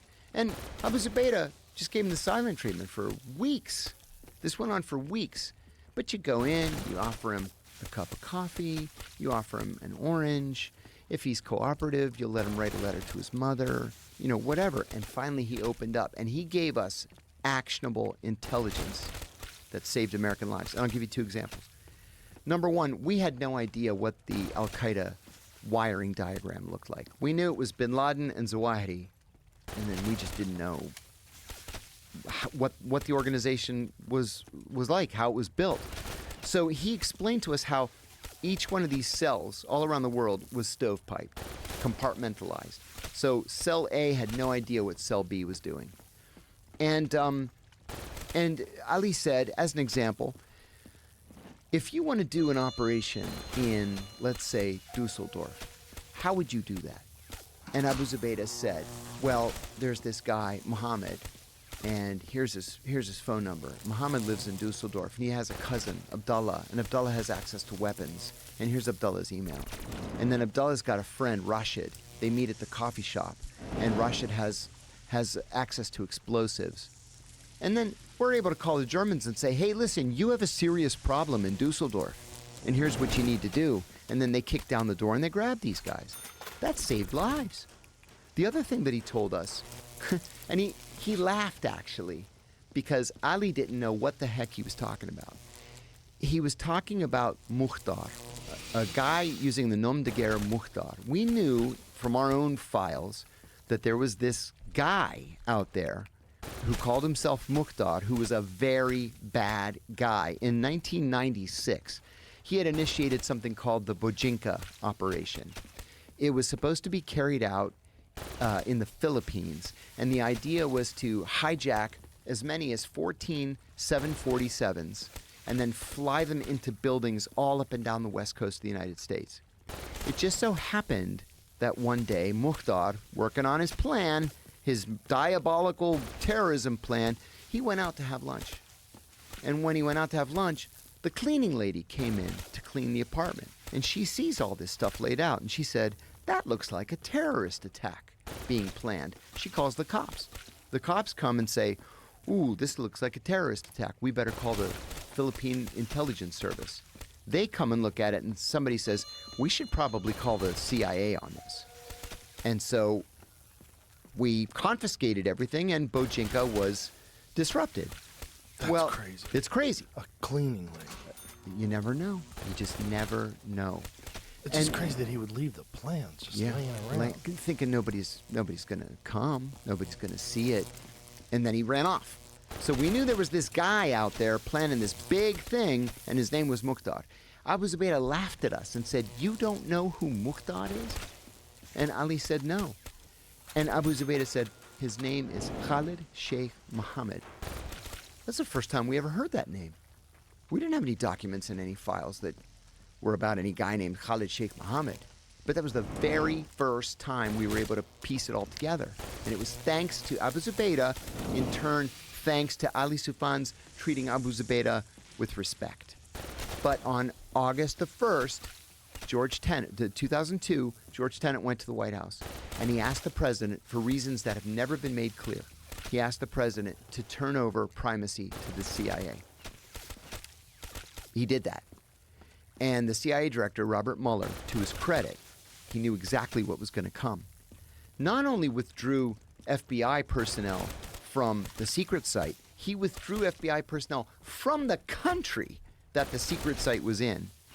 And within 12 hours, the CIA began to torture Abu Zubaydah. He went completely silent and remained silent.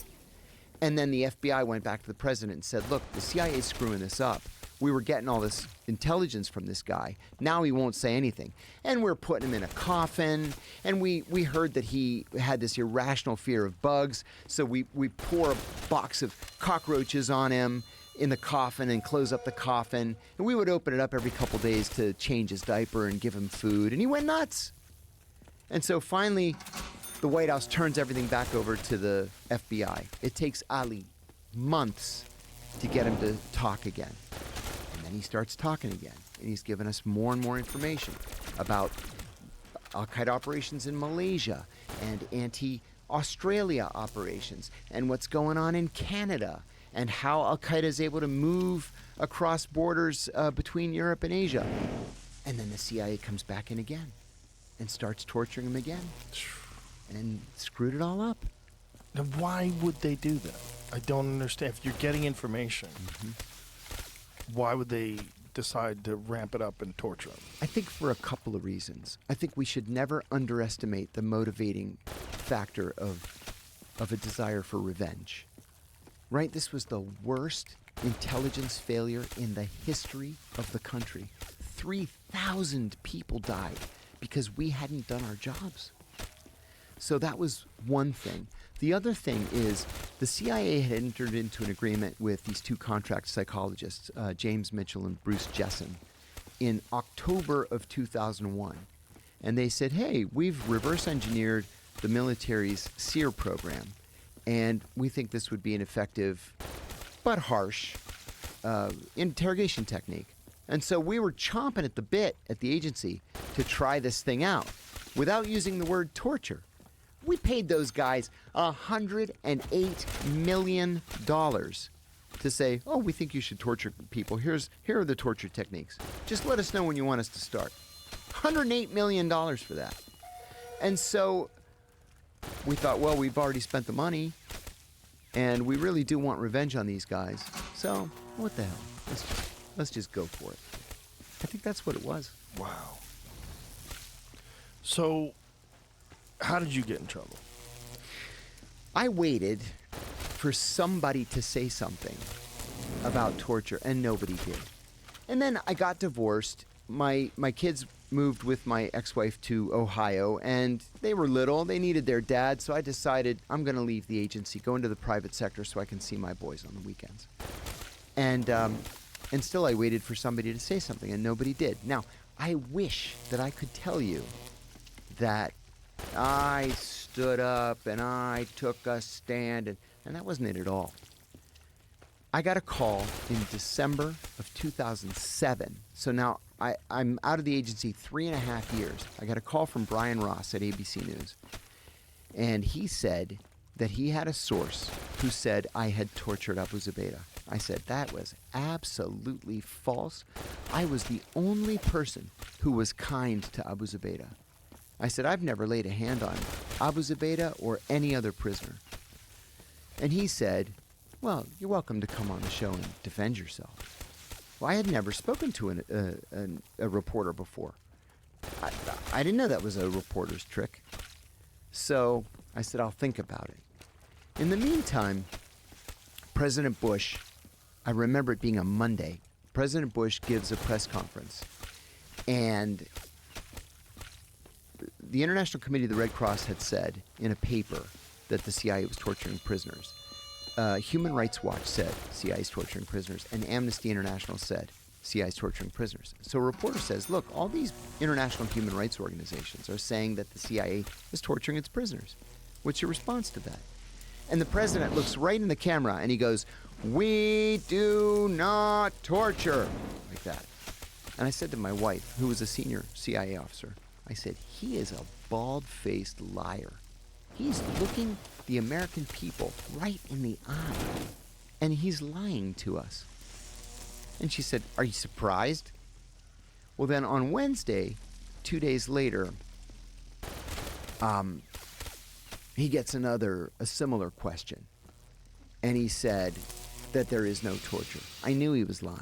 And then another 2 days later, it's Friday, and he's walking from the south portico of the White House to the helicopter to go to Camp David for the weekend. And a reporter shouts another question about torture.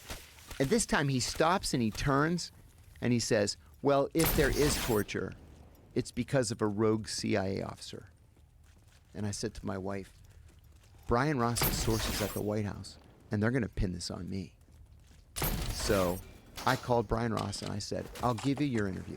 And I decided in the whatever it was. Why did you think they were going to pin it on you? Because the they were only one calling who you the said human no. rights guy, Yeah. so that you were going to be a patsy. Mm-hmm. And I was not You just willing. assumed that I was going assumed, to happen. yeah. Because that's just your experience with the organization. Oh, yeah. They're going to leave somebody out to dry to protect themselves. So I called Brian Ross. I said, I'll give you your interview. And I decided that whatever he was going to ask me, and he never told me in advance what he was going to ask me, I was just going to tell the truth. And so he met me at the ABC News studios on DeSale Street in Washington. And I said 3 things in that interview that changed the course of the rest of my life. I said that the CIA was torturing its prisoners. I said that torture was official U.S. government policy. It was not the result of any rogue officer. And I said that the policy had been personally approved by the president himself. And then, as you can imagine, within 24 hours, the CIA files what's called a crimes report against me with the FBI, saying that I had revealed classified information. The FBI then investigates me from December of 07 to December of 08. And then they send my attorney a letter called the declination letter, declining to prosecute. They said that they had completed their investigation, that the information was already out there because of Amnesty International, Human Rights Watch, and the Red Cross. But most importantly, torture is a crime, and it is illegal to classify a crime for the purpose of keeping it from the American people. So no charges. My wife and I went out to celebrate that night. We went to dinner. 3-4 weeks later, Barack Obama becomes president. And he names John Brennan, at first, CIA director. But the liberals went crazy because Brennan was one of the fathers of the torture program. Everybody seems to forget that now. And we can get into that if you want. But he then names Brennan the Deputy National Security Advisor for Counterterrorism. Brennan immediately sends a memo to Eric Holder, the new Attorney General, and says, talking about me, charge him with espionage. And Holder writes back, we got these memos in discovery when I went to trial. Holder writes back and says, my people don't think he committed espionage. And then Brennan writes back and says, charge him anyway and make him defend himself. So they charged me with 5 felonies, 3 counts of espionage. They waited until I went bankrupt, and then they dropped the espionage charge. Yeah. Oh, God, that's so gross. That's Washington. It's just so hard to believe that the United States of America government works like that. I believe it. Oh, but yeah. It's hard to swallow. There's a book by Harvey Silverglate, who's a professor of law at Harvard University. The book is called 3 Felonies a Day. And he says that we are so over-regulated, so over-criminalized in this country that the average American on the average day, going about his or her normal daily business, commits 3 felonies every single day. So if they want to get you, they're going to get you. And there's nothing you can do to protect yourself. So what was Brennan's beef with you? Was it just because of the fact that you did that interview, or was there underlying tension? We were never pals. I've known John Brennan for 35 years. We never really cared for each other. To tell you the truth, I thought the guy was in over his head intellectually. When I first started there, he was a deputy group chief. He was a GS-15, nobody, journeyman, first line, second line manager. No big deal. There are hundreds of them. And he worked for this really wonderful woman, a great intellect, named Martha Kessler. And Martha was so highly respected. She had written this book. I still remember the title, called Syria, Fragile Mosaic of Power. And when you got hired, you got her book. And you had to read the book. Because, this is what we do. This is the perfect example of what we do. So he was her deputy. One day, he went to her, and he said, Martha, I've been your deputy for X number of years. I think I'm ready for promotion into the Senior Intelligence Service. And Martha said, and I just talked to her daughter a couple of weeks ago about this. Martha said, not only will you never be a member of the Senior Intelligence Service, I don't even want you working for me anymore. You're fired. Well, you're not really fired at the CIA. If you're fired, that means you have 6 weeks to walk the halls and find another job. If you can't find another job in 6 weeks, then they escort you to your car, they take your badge, and, so long. Good luck. Well, the normal job turnover is in the summertime. This is the week before Christmas, 1993 or 4, I can't recall now. And there are no jobs open at Christmas. So he finally finds one job. It is in the PDB staff, the President's Daily Brief. And it is as a morning briefer, giving the President's Daily Briefing to the lowest ranking person entitled to a PDB briefing. So that's the National Security Council's Director for Intelligence Programs, who happened to be this guy named George Tenet. And so they immediately hit it off. Two alpha dogs, cigar smoking, hard drinking. There used to be a kiosk right at the corner of 17th and Pennsylvania Avenue, adjacent to the White House, that sold cigars. Tenet had had a heart attack and he wasn't supposed to smoke, and his wife would yell at him. So they would, after the briefing, they'd walk out to the kiosk and buy cigars and just stand there and laugh and, talk about chasing women or whatever. Totally hit it off. Then Tenet becomes the deputy director of the CIA. So he brings Brennan back with him and makes him Martha Kessler's boss, deputy director of the office that Martha's working in. He calls Martha Kessler in and says, "Now you're fired." And so she just elected to retire. Well, he ended up being identified by Tenet as the guy. Like, this is my guy. This guy's going places. He needs operational experience because he's been an analyst and an analytic manager all these years. I'm going to make him the station chief in Riyadh, Saudi Arabia. He's an analyst. He's never served overseas before. Never recruited a spy, ever. It wasn't his job. Now all of a sudden he's the station chief in one of the most important stations in the world. So he does that for a long time. By the way, during which he approves the visas for the 9/11 hijackers. And then he comes back as the deputy executive director of the whole CIA, right? So it's director, deputy director, executive director, and then the deputy directors for operations, intelligence, science, technology, administration. And they're dotted lines. So he's now one of the 5 most senior people in the entire CIA. He does that for a couple of years and then becomes the executive director. By the time I get promoted to be the morning briefer for the director and executive assistant, I'm throwing all these stupid terms out, executive assistant to the deputy director for operations, I'm meeting with Brennan every single day. So we're doing the Iraq War, we're doing terrorism and Al-Qaeda and all this stuff. He didn't like me, and I didn't like him. And then when I became the quote-unquote human rights guy, that just kind of sealed it for me. But I didn't care, because I didn't respect him anyhow. I will say that Jim Pavitt, the deputy director for operations, legendary officer and a really great guy, he hated Brennan more than I did. And he used to mock Brennan, because Brennan at the time was telling everybody, I want to head my own agency. I want to head my own agency. And they finally put him in charge of this thing that was temporarily called the TTIC, the Transnational Terrorism Information Center.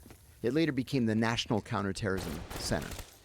And they sort of shunted him off there. And it was a nothing analytic organization, not even in the headquarters building. It was out one of the outlying buildings. And then he kind of went away. But where he really did right for himself is in 2007, there was this wave of retirements, right? We're enough now beyond 9/11 that people can begin to retire. So this huge wave of senior level retirements in 2007. And then once these guys retired, half of them went to the McCain campaign and half of them went to the Hillary Clinton campaign.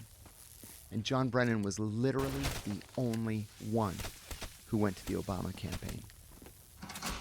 And he saved himself. Wow. So, how did you wind up going to prison? Well, as soon as Barack Obama became president, John Brennan decided he was going to have my head. And so he asked Holder to have the FBI grab me. And I'll tell you what, they knew they didn't have a case. So there's a little bit of background. From 2009 to the end of 2011, I was the senior investigator on the Senate Foreign Relations Committee, working for John Kerry. It was a terrible job. Kerry said, I want you to do this and do that, and we're going to investigate this, investigate that. And then he would kill all the investigations because he wanted to be Secretary of State, and he didn't want to piss anybody at the White House off. So I can't talk about how Afghanistan produces 93% of the world's heroin, and all of it is because the CIA said they could. I can't talk about the Dashti Lele massacre, where 2,000 Taliban soldiers were suffocated to death in container trucks because the CIA didn't punch holes for them to breathe in the containers. Can't talk about any of that stuff because you want to be the Secretary of State. So I left in 2011. And right before I left, I got a call from a Japanese diplomat. And this is one of the things that I loved about that job, is this constant engagement with foreign diplomats. Like, who's doing what? And what do you think about Israel? What do you think about China? What do you think about what's going on in, Mexico or Cuba or whatever? And I get a call from this Japanese diplomat, and he invites me to lunch. And I said, great. We meet at a place on Capitol Hill. And I remember that lunch very well. I remember we talked about Israeli elections, we talked about Turkish elections, and we talked about the Arab-Israeli peace process. And at the end of the lunch, he says to me, and I should add, his English was so bad that we had to do the lunch in Arabic. So he said, what's next for you? And I said, well, I think I'm going to resign soon. I promised Senator Kerry I'd give him 2 years. It's been 2.5. I have 5 kids, and I really need to make some money and put my kids through college. And he goes, oh, no, don't do that. If you give me information, I can give you money.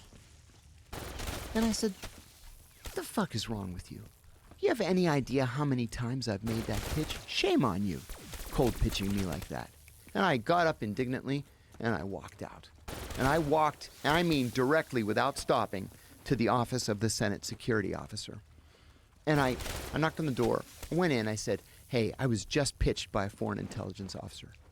And he goes, was it that damn Russian again? And I said, no, it was Japanese. He goes, Japanese? I said, I know, right? He goes, well, no, sometimes they poke around looking for trade information. I said, this didn't have anything to do with trade information. I don't think. I don't know. We didn't even get that far. He said, okay, do me a favor. He said, I've got a standalone computer here that's not connected to the internet.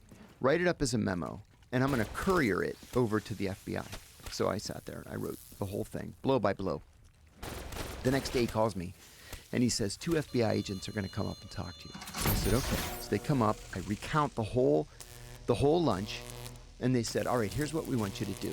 We want you to call him back, invite him to lunch, and then try to get him to tell you exactly what information he wants and how much he's willing to pay for it. And I said, because I'm a patriot, I said, you want me to wear a wire? And they said, no, we're going to be at the next table. We're going to listen to everything. I said, but he only speaks Arabic. That's okay. We got a guy who speaks Arabic, don't worry. I said, all right. So I call him. I invite him to lunch. We go to lunch, do the whole thing. But before the lunch, right before the lunch, they called and they said, operation came up. Just write us another memo. Do the lunch and write us another memo. I said, fine. So I write another memo. They asked me to do it a 3rd time, a 4th time, and a 5th time. The 5th time, he says to me, I have great news. He said, I got my dream job. I've been promoted, and I'm going to be the deputy ambassador in Cairo. And I said, congratulations. I shook his hand, never saw him again. So I've written all this to the FBI. One day in January of 2012, so I've been out of the Senate for about 9 months, the FBI calls. And I look at my cell phone, it says Federal Bureau of Investigation. I was like, I wonder what that's all about. So I answer, and they said, hey, you remember that thing you helped us out with a year ago? And I said, yeah. And they said, we've got a similar situation, and we need your help. And again, because I'm a patriot, I said, anything for the FBI. I kick myself now for saying it. I said, anything for the FBI. What do you want me to do? They said, come down to the Washington field office Thursday morning at 10. I said, done.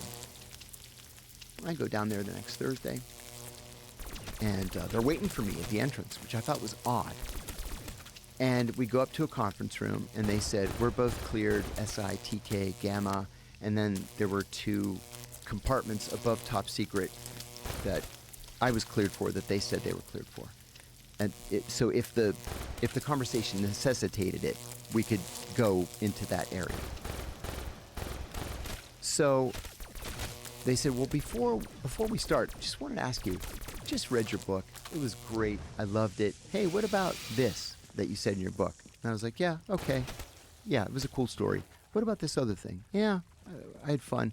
I said, it was kind of hard. It took me 9 months to write the book, 22 months to get it cleared. Oh, yeah, you got it cleared. Yeah, of course I got it cleared. 22 months it took me to get it cleared. I'm thinking, what an odd question. Then they start asking me about something called the Sam Adams Project. And I said, I'm sorry, I don't know what that means. And then the bad cop of the two says, we know you've been giving information to the Guantanamo defense attorneys. I said, what are you talking about? And then I said, wait a minute. Are you investigating me? And they said, yeah, and we're raiding your house right now as we speak. And I said, thank God. I said, I want to speak to my attorney right now. That was the only reason that they didn't arrest me. And one of the things that I learned, and this became painfully evident when they started arresting January 6th people, was the FBI in Washington likes to make its arrests on Thursdays because there are no federal arraignments on Friday. So you're in the DC jail Thursday night, Friday night, Saturday night, Sunday night, getting the shit beaten out of you. And then they arraign you on Monday. And then you want to make a deal just so you don't ever have to go inside that prison again. But because I asked to see my attorney, they let me go. So I called the attorney as soon as I got out of the office. Actually, when I was walking out, one of them went over to, I didn't know it at the time, but it was Peter Strzok. And Peter Strzok says, tell me he implicated himself. And the guy said, not really, no. We have to let him go. And so I grabbed my cell phone and I left, went to the attorney's office. They had already called my attorney and said they were charging me with espionage. I hadn't committed espionage. They knew I hadn't committed espionage. And in fact, since then, I'm fast forwarding a lot, 3 FBI agents have reached out to me. Well, 2 to my attorneys. 1 reached out to me directly to apologize, saying that this came from the top. They thought it was a BS case. They were sorry they were involved, but there was nothing they could do. One guy reached out to me through eBay, of all things, like to try to cover up the trail. He's like, listen, I've been losing sleep over this for the last 13 years. I just wanted to tell you how sorry I am. Blah, blah, blah. It's like, well, I hope you feel better. My whole life fell apart. But I'm glad you got that off your chest. So it became a matter of just survival after that. You know, you have to take it seriously. I was facing 45 years in prison. And then when the Justice Department made a request for a proffer meeting, the proffer meeting is they'll give you a little idea of what they have against you, and then they make an offer. You can take it or leave it. And they offered me 45 years. And I said, I'm not doing 45 minutes. I didn't do anything wrong. And this woman, she became Deputy Attorney General for the criminal division under Biden. She said, take this deal, Mr. Kiriakou, and you may live to meet your grandchildren. Oh, my God. Oh, it was... I went home that night, and I went home... I'm ashamed to even say it. That night, we put the kids to bed. And my wife and I were watching TV, and she said, come on, let's go to bed. I said, I can't sleep. There's no way I'm going to be able to sleep. And she said, no, come on, let's go to bed. She knew I was going to go down into the garage, turn the car on, and just lay across the back seat. And she said, no, come on. You need to try to get some sleep. And she saved me that night. But 45 years? And so they waited 10 months before they were even willing to engage in a conversation. And then they offered 10 years on a Monday. On Wednesday, they offered 8. And on Friday, they offered 5. My lead attorney was this legendary guy named Plato Kacharis. And Plato said, you know, I've been a criminal defense attorney in this city for 52 years. And this is the first time I've ever seen them come down in time. He said, usually they offer you 10, you say no, the next offer's 15. Then the next offer's 20. I said, why are they coming down in time? He said, because they have a shit case and they know it's shit. And that's why we're going to go to trial and we're going to win this thing. I said, great. Well, They stayed at 5. And then they came back and they said 3.5.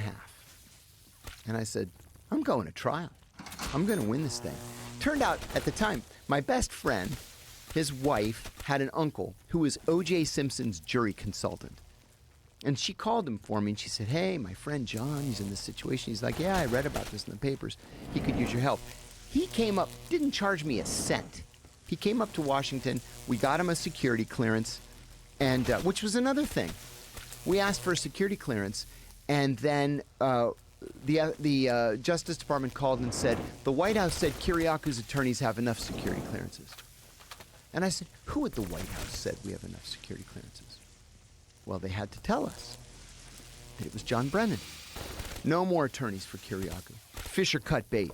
We're like, it's not up to John Brennan to decide if I have enough attorneys. Yeah, they have an unlimited number of attorneys, an unlimited budget. As it turned out, they spent $6 million to put me in prison. Was society really better off spending $6 million to put me in a low-security prison for 23 months? So, in the end, they said, best and final offer, 30 months, you do 23. Well, I was only the second American who had ever been charged with this crime of violating the Intelligence Identities Protection Act of 1982. The only other person that was charged with it was a woman named Sharon Scranage. She was a CIA secretary in Ghana in the 80s. And she was having an affair with a member of Ghana's intelligence service. And in the course of pillow talk, she revealed the names of all of the CIA officers in the station and the names of the sources they were running. And so the Ghanaians executed these guys. She got 9 months in prison. 9 months. And they offered me 45 years for blowing the whistle on the torture. So my wife and I stayed up all night, literally all night. And because Sharon Scranage had taken a plea, there was literally no case law. So what we found several things. We found several articles from the Harvard Law Review saying this law is unconstitutional. It violates the First Amendment, and it is prior restraint, right? Like it tells you in advance you can't say X, Y, and Z. But because there was no case law, you couldn't challenge it in court. And I said, well, can't we just appeal the charge and maybe, all the way up to the Supreme Court? And they said, yeah, we can do that post-conviction. And then you're going to be 45 years waiting and hoping that the Supreme Court does the right thing. We can't do that. So I decided by 6 a.m. I'm going to turn it down. I believed in my heart I hadn't done anything right. This was political. It was a vendetta by John Brennan. And Obama, by all accounts, I had friends, of course, who were still working at the agency and working at the CIA or at the White House, and they said that Obama had this Nixonian obsession with national security leaks, and it's because that came from Brennan. Obama was a senator for 2 years. He didn't have any experience doing anything, so he did what John Brennan told him to do. And Brennan said, "You got to crack down on these leaks. They do nothing but embarrass us." So I decided I'm going to turn it down. 6 a.m., I send an email to my attorneys. I had 11 attorneys. I was paying half of them, 5 of them. And then one of them writes back and says, put on a pot of coffee. We'll be at the house by 7. So they come to my house. The 4 main ones came to the house. Plato was the first one in. Now imagine this, like 80-year-old, 6'2", 280-pound, mean old man. He comes in, and I said, good morning, Plato. And he said, you stupid son of a bitch, take the deal. Like that. I said, take the deal? You're the one that told me not to take the deal. You're the one who told me we're going to go to trial and win this thing. And he says, I only told you that to keep your spirits up. And then the second one, his partner, Bob Trout, a sweet gentleman, a Southern gentleman. He says, if you were my own brother, I would beg you to take this deal. And I'm like, now what do I do? And then the third, who was the guy, Mark McDougall, one of the best attorneys I've ever encountered in my life. And the one that I liked and respected the most out of all of them. I liked all of them and respected all of them, but I felt a connection to this guy. He pulls me aside. He was a little bit angry, and he said, you know what your problem is? Your problem is you think this is about justice, and it's not about justice. It's about mitigating damage. Take the deal.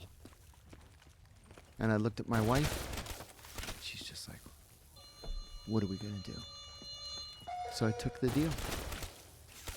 And I got 2.5 years in prison, and they made me do every single day of it. In fact, we went to sentencing, and this was in the Eastern District of Virginia, the espionage court. And the reason why we didn't go to trial in the end was that the O.J. Simpson jury consultant said, if we were in any other district in America, I would say, let's go for it. We're going to win this thing. But the Eastern District of Virginia, your entire jury is going to be people from the CIA, from the FBI, from DOD, from intelligence community contractors. He said, buddy, you don't have a prayer. Take the deal. Yeah. It was bad. Wow. So at sentencing, my attorney said, Your Honor, we request that Mr. Kiriakou be sent to a minimum security work camp. She says, any objection from the Justice Department? They said, no objection. She goes, okay, minimum security work camp. No bars on the windows, no locks on the doors. You're free to come and go as you please. You're just on your honor not to abscond. I mean, most of the guys work, there's a little college in town. You go sweep the floors or whatever. So I got to the prison 3 months later. And it's weird, the system that we have, Joe. You walk up and you knock on the door and you say, hi, I'm John Kiriakou. I'm here to turn myself in. That's all you do. And your friends and family just drive away.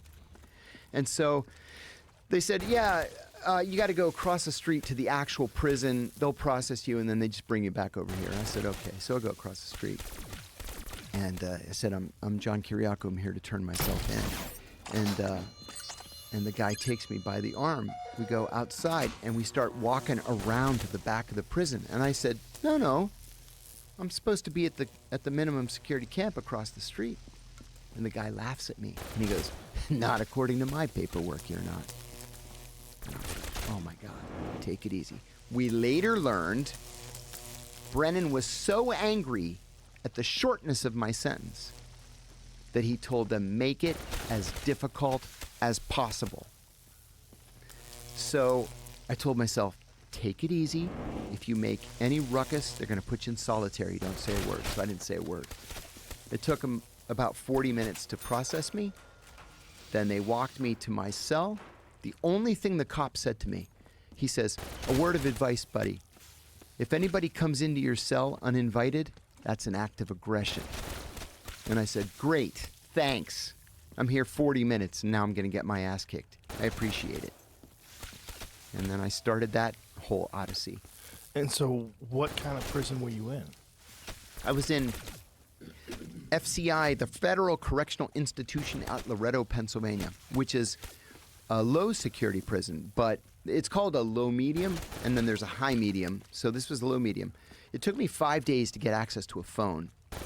And I called Mark McDougall, the attorney that I liked so much. And I said, Mark, they put me in the actual prison with the pedophiles and the mafia dons and the drug kingpins. I said, what do I do? He says, oh my God. Well, he said, we could file a motion, but it'll be 2 years before we get a hearing, and you'll be home by then. He said, buddy, I'm sorry. You're going to have to tough it out. And so that's what I did.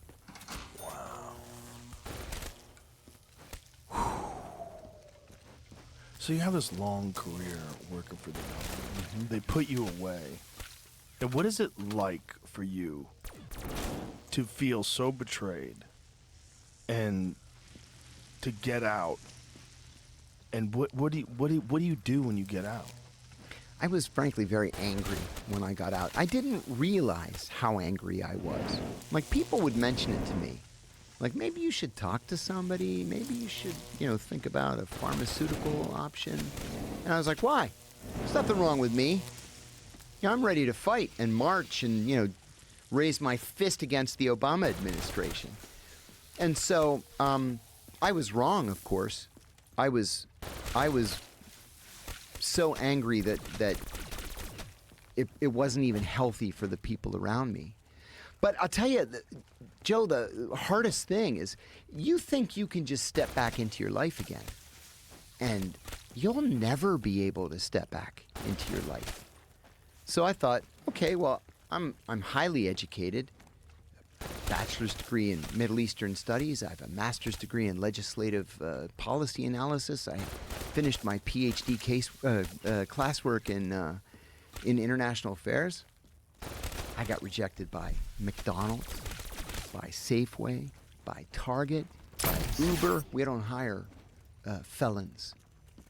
I mean, I couldn't get a job anywhere. And you broke. And I was broke. Bankrupt. So you couldn't even get a job driving for Uber? Uber turned me down. Wow.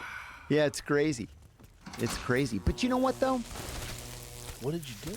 Well, I was confident that I was right and they were wrong. And my wife, unfortunately, she's now my ex-wife, but she gave me some of the best advice anybody ever gave me. She said, you have to keep telling your side of the story because eventually they're going to move on to their next victim. And if you keep talking, your side of the story is going to be the side of record. And eventually the truth is going to come out. And sure enough, 6 weeks before I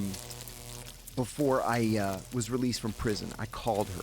I was allowed to call her every other day for 15 minutes. So I called her and I said, how was your day? And she said, it was great. And I said, really? Great? Why was it so great? And she said, because the Senate torture report was released today, and it proved that everything you said was true. And I said, that is great. And she said, John McCain stood up on the floor of the Senate and said if it weren't for John Kiriakou, the American people would never have had any idea what the CIA was doing in their name. And so when I got home, God bless him, one of the first calls I received was from John McCain's chief of staff. And he said, Senator McCain says, welcome home, and he wants to know what he can do to be helpful. And I said, oh my God. I said, tell him I said thank you. I liked McCain very much from when I was working on Kerry's staff. Kerry was a little jealous of McCain. And McCain would go out of his way to shake my hand and say hi. Kerry said to me one time, why don't you two get a room or something? And I said, no. I said, we have this connection over torture. I said, McCain takes me seriously, and I take him seriously. And so when I spoke to McCain, I said, these damn Obama people, they confiscated my pension. And I'm going to have to work until the day I die. They drove me into bankruptcy and took my pension. So he came up with this idea. It was a great idea to write an amendment. My attorney wrote this amendment to the National Defense Authorization Act of 2016.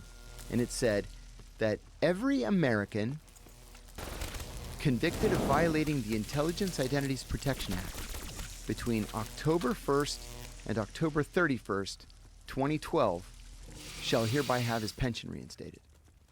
So, of course, I'm the only person in the world that refers to.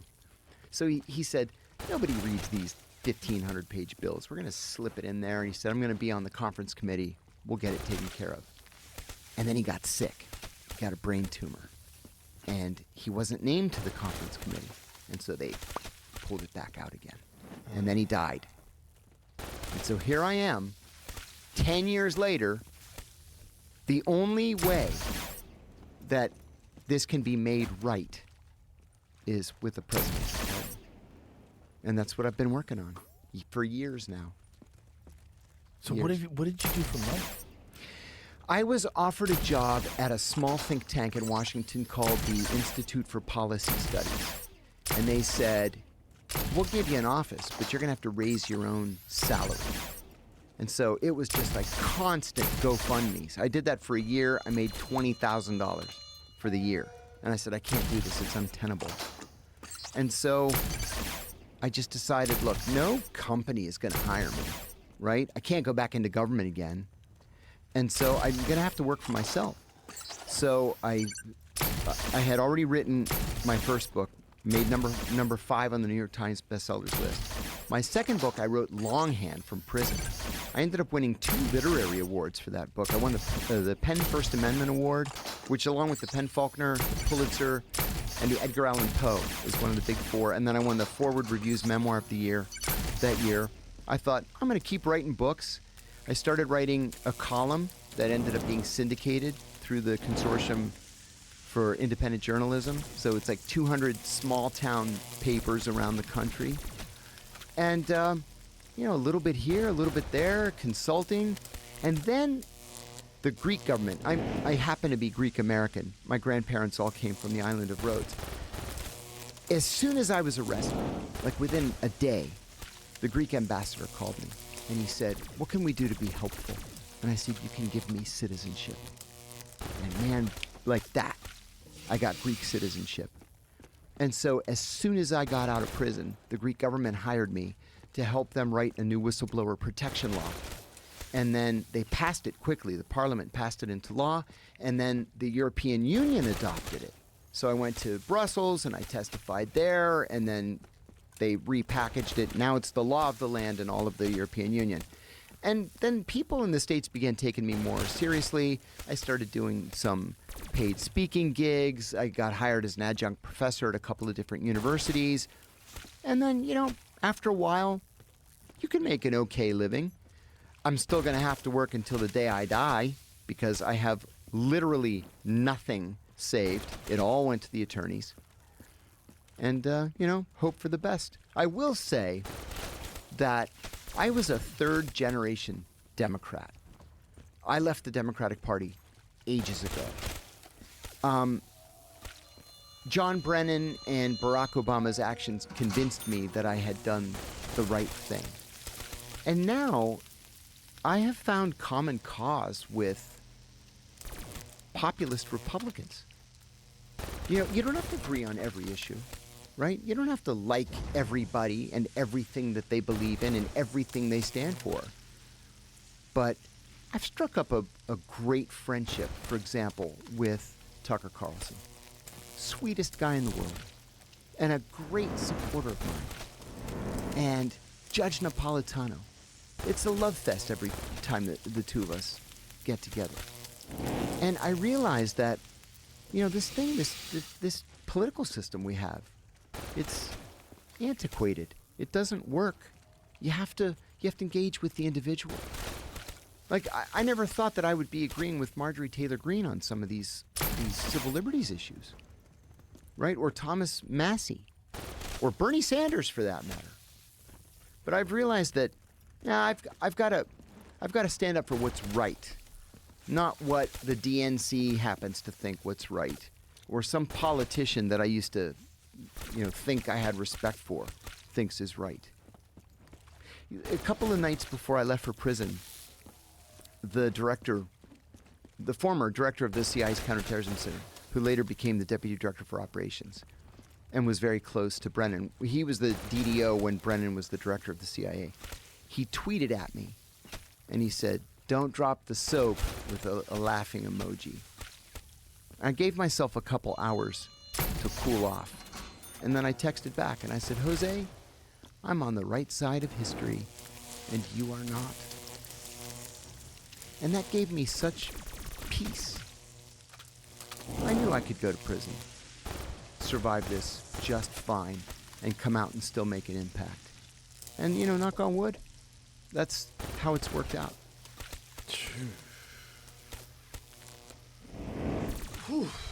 It's ugly. You know, and you get to prison. One of my attorneys said, "Hey, I've collected a list of 600 email addresses from people who want to know how you're doing. Once you get there, once you get comfortable, just send me a letter and I'll send it around to these people." I said, "Okay, great." It took me, you don't realize it, but you're in shock for the first week or two. And then I started settling into the routine. And it was it was pretty screwed up. That first day, 20 minutes after the cop warned me about people coming into my room unannounced, These two guys just walk in boldly, just walk in. I jump up, I put my fist up, I go, "What do you want?"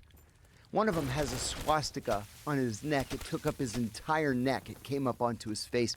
The other one had "fuck you" tattooed on his eyelids. So I go, "What do you want?" And the swastika guy says, "You the new guy?" I said, "Yeah, so?" And he says, "You a fag?" I said, "No, I'm not a fag." He said, "You a rat?" I said, "No, I didn't have anybody else in my case. I'm not a rat." And he says, "You a chomo?" I go, "I don't know what that word means." He goes, "Chomo, child molester." I said, "No, I'm not a child molester." And he goes, "Okay, you could sit with the Aryans in the cafeteria." And I was like, "Oh, I guess I'm with the Aryans now." Grand. Yeah. And then the guy across the hall from me was the boss of the Bonanno family. And one day he said to me, I would get the New York Times and he would get the New York Post, and we would trade at the end of each day. He asked me, "Let me ask you something," he says. "Why you sit with those Nazi retards in the cafeteria?"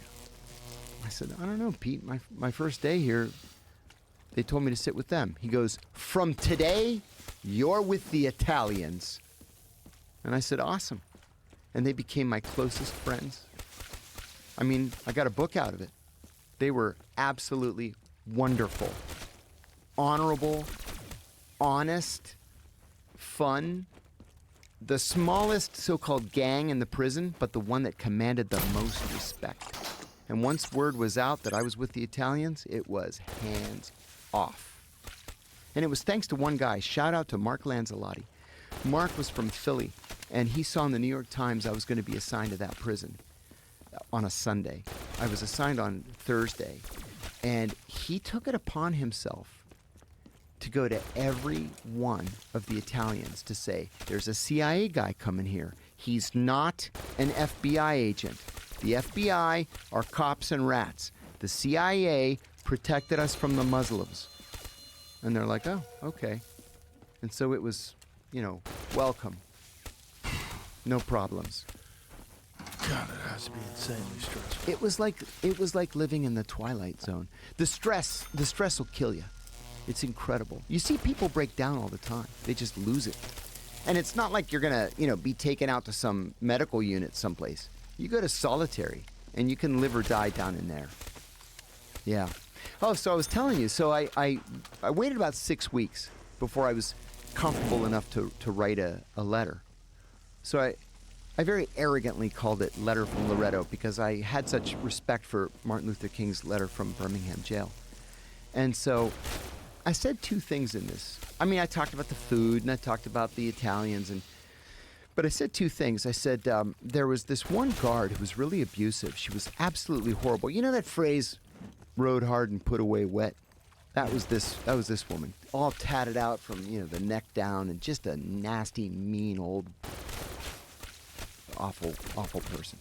So I was walking through the hall one day, and she said, "Hey, are you that motherfucker whose name I can't pronounce at mail call?" And I go, "Kiriakou," just like it's spelled. She goes, "How about if I call you fuckface?" Like that. So I said, "Classy," and I walked away. Somebody later told me, they're not allowed to talk to us that way. That's a violation of, code 11.8, subsection, B, whatever. So I wrote it in the letter, and I was just like, life in prison. What am I going to do? This woman swears at me. There's nothing I can do. The other thing was more important. I had been there 3 days, and one of my cellmates was an Australian arsonist. And he said, "Let me walk you around and introduce you to the guys." I said, "Okay." We go to this other housing unit, and there's a little tiny guy there who didn't speak any English, and he said, "This is," I forget what his name is, Ahmed or something. He's from Iraq. And I said, "Ana sharaf bima'riftek. It's very nice to meet you." And he says, "تتكلم عربي. وأنا عرب. أنا من Iraq." I said, "Yeah, great. You're from Iraq. I was in Iraq. It's very nice to meet you." Turns out he was there on a terrorism charge. He was the imam of some mosque in New York, and somebody was trying to sell a Stinger missile to somebody, and he translated the document, the bill of sale, and he got wrapped up in this terrorism case. So I get called into the lieutenant's office the next day. And usually if you're being called into the lieutenant's office, you're going straight to solitary. So I hear my name, Kiriakou, lieutenant's office, immediately. Always with immediately. And they know you can't do it immediately because all the doors are locked. So I wait for a 10-minute move period. The bells ring, and I go to the lieutenant's office. I said, you wanted to see me? And they have this guy's picture on a computer screen. You know this guy? I said, I don't know him. I met him yesterday. What'd you say to him? I said, nice to meet you. What did he say to you? He said, nice to meet you too. Oh yeah? Well, after you walked out, he called a number in Pakistan, and they told him to kill you. I said, get the fuck out of here. I could kill this guy with my thumb. No, don't do that. We've been looking for a reason to transfer him out. I'm like, okay. So every time I see this guy, I give him the stink eye, right? And then he gives me the stink eye back. But then the more I thought about it, the more I thought, that doesn't make any sense. He's Kurdish. He only speaks Arabic and Kurdish. Why would he call a number in Pakistan when they don't speak Arabic in Pakistan? That just didn't make sense. So I saw him in the yard, and I went up to him, and he got kind of scared, like he was going to try to defend himself. And I had, 6 inches and 100 pounds on this guy. So I said, wait a minute. I just want to ask you a question. Did the cops say anything to you about me? And he said, yeah. I said, what did they say to you? And he said, they told me that after we met, you called a number in Washington, and they told you to kill me. And I said, oh, they did they? So I went back to the law library, and I looked this up, and this was a Class D felony. It was conspiring to commit violence in a federal facility. It's punishable by up to 5 years in prison. So I wrote it in my letter, and I sent it to my attorney, and I didn't give it a second thought. I didn't know my attorney was friends with Ariana Huffington, who then put it on Huffington Post with this banner headline, millions of hits. The next thing I know, Jake Tapper drives to the prison to interview me, and it's everywhere from CNN to Playboy to The Economist and Time Magazine, when Time Magazine was a thing, and NPR's calling the prison to interview me, and the next thing I know, I'm called to the warden's office. Well, that's in an off-limits part of the facility. So the warden calls me in. He's like, I'm going to send you to solitary right now. And I thought, is now the time to be humble before the warden, or should I stake my claim? And I said, warden, with all due respect, I've gone nose to nose with Al-Qaeda, with Hezbollah, with the Iranians, and you want me to be afraid of you? Give me some credit. He said, yeah?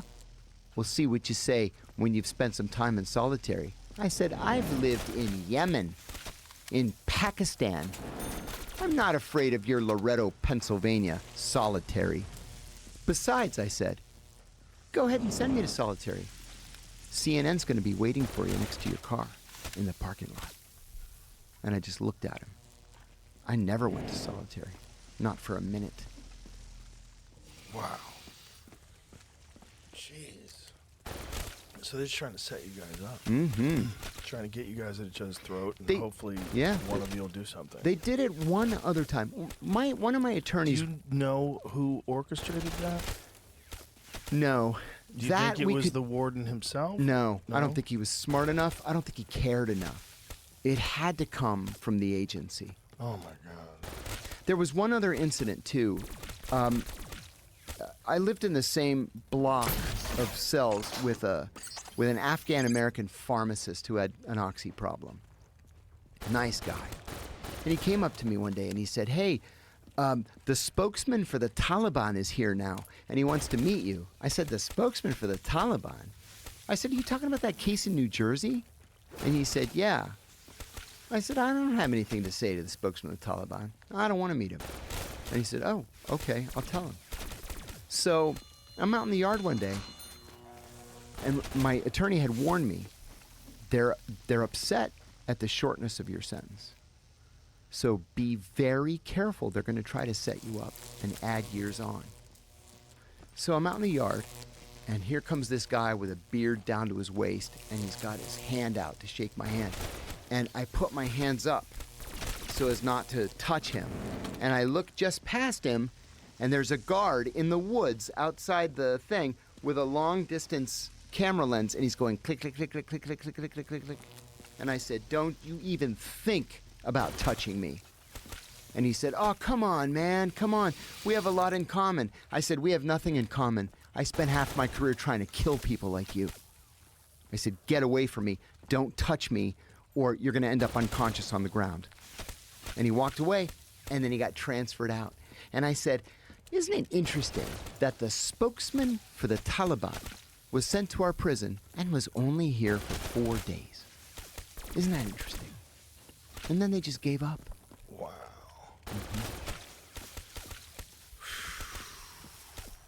This kind of stuff is so hard to believe. It's America. You don't want to believe this about America. You want to believe we're the good guys. Yeah. And you want to believe that we would never turn on our own like that over something that's just. Yeah, but they do. But the crazy thing is, it's like the CIA torture program wasn't even effective. No, that's the thing. It That's wasn't what's even so effective. nuts. But you know what, though, Joe? When these guys die, and they've started to die, in their obituaries, it's going to say that they were among the creators of the CIA's torture program. And so they have a vested interest in repeating this lie over and over and over again, that it was the right thing to do. and What I it don't worked. understand is, wouldn't they want to be effective? You would think. That's If they were clear-headed, yes. that's the only thing that makes the least sense to me. Like, idealistically, I like to think of the people that are in charge of the CIA of having a very important role in national security. Mm-hmm. And if you're in a position where you have a very important role in national security, it's imperative to do what is most effective.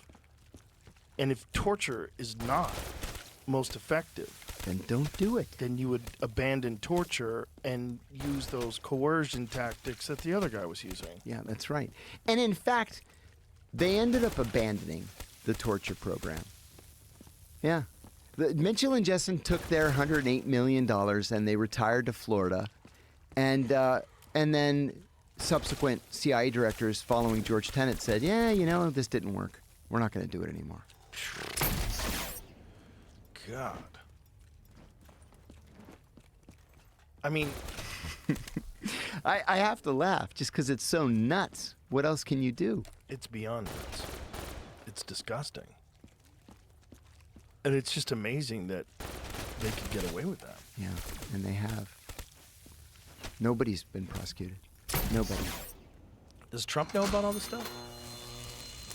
About my stuff? Yeah. Like, have you ever I don't tried know. to get a pardon out of him? I've tried. Let me rephrase. I am trying. So I have a letter that that Ronald Reagan's former Deputy Attorney General generously wrote, asking the president to pardon me. Tucker Carlson signed it. Judge Napolitano signed it. Doug Deason, who's a friend of the president, signed it. Sid Miller, who's here in Texas, has signed it. And the president's former U.S. attorney in Utah has signed it. And then, and I sent it to Ed Martin, the U.S. pardon attorney. And then other people have said, oh, I would have signed that. So we have a second letter. Dr. Phil has agreed to sign it. There are a couple of other people, high-level people. Ken Higgian, who was the head of the president's transition team, has signed it. And there are a couple of others. We had really good news yesterday from CIA Director John Ratcliffe. And he said that the CIA has no objection if the president were to pardon me. That's a big deal. That's great. We have also a nice one-sentence statement from Tulsi Gabbard saying that she has no objection to a pardon. So I don't know, man. I'm hoping for the best. You know what they say in business school? Hope is not a strategy. But I genuinely don't know what else to do. Now, you're doing all these conversations. You did the conversation with Tucker. You did his show.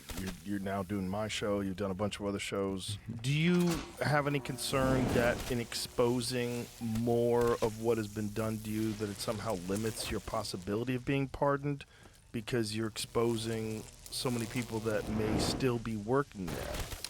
I'm told that all of my detractors are either dead or retired. A friend of mine from the CIA called me the other day to say something very funny, that she was sitting in a mandatory security briefing, and she said one of the slides was just a picture of me, and it said the insider threat underneath. And she said everybody started to boo, and the instructor said, why are you booing? And one of the guys said, he's not an insider threat, he's a whistleblower. And she said, in the next running of the class, my picture was removed. So I won, and John Brennan lost. That's really what it's come down to. Ugh. It's so hard to hear these stories. It's terrible. It's so hard to imagine that our government can be so disgusting. Oh my God, I wouldn't wish this on my worst enemy. Truly, I wouldn't wish it on anybody. And think of it this way. Also, at the working level, these FBI agents don't get promoted by not arresting you. Right. The assistant U.S. attorneys don't get promoted by not prosecuting you or by giving you a short sentence. Right. Right? They all see themselves as, having the corner office at the law firm someday, or running for Congress or for governor. And they're going to make that career on your back. That's the problem, right? Because there's a lot of cases where people are setting people up. And, I was talking to a friend of mine about this one case where there was I'm sure you remember it, there was a 19-year-old, I think he was probably at the very least intellectually challenged guy, and they tricked him into, they radicalized him, gave him a fake bomb, gave him a cell phone. Do you know the story? I know exactly what you're talking about. And then swept in and got him. And he wasn't planning on doing anything. No. It was, they talked him into doing the whole thing. He wasn't a bright person, and they got an arrest because of that. So it adds to their career. That's it. Like when I was having a conversation about this, we brought up the governor that they were planning on kidnapping. Yeah. Governor Whitmer. Yeah. Michigan. Mm-hmm. Yeah. And that 12 of the 14 people were working with the FBI. Yeah. Which is just... Right. Well, listen, there are well-documented cases where the FBI infiltrates a group and they go to a meeting and literally everybody in the meeting is an FBI agent. Like, what is that? Is this a joke? This is what the American taxpayers' money goes for. Do you remember? Have you heard of the Route 82 bridge plot in Cleveland? No. There are 3 morons sitting in a bar, getting drunk. Oh, I did hear about this. The other guy comes in, hey, you know what we should do? It would be so much fun. Blow up the Route 82 bridge. I have some explosives. And these guys are drunk. They're like, yeah, let's do Route 82 bridge. Well, the guy with the explosives is an FBI informant. He set them all up. And they got like 20, 18, and 15 years in prison. It was the FBI's idea. Not their idea. They're just sitting in a bar drinking.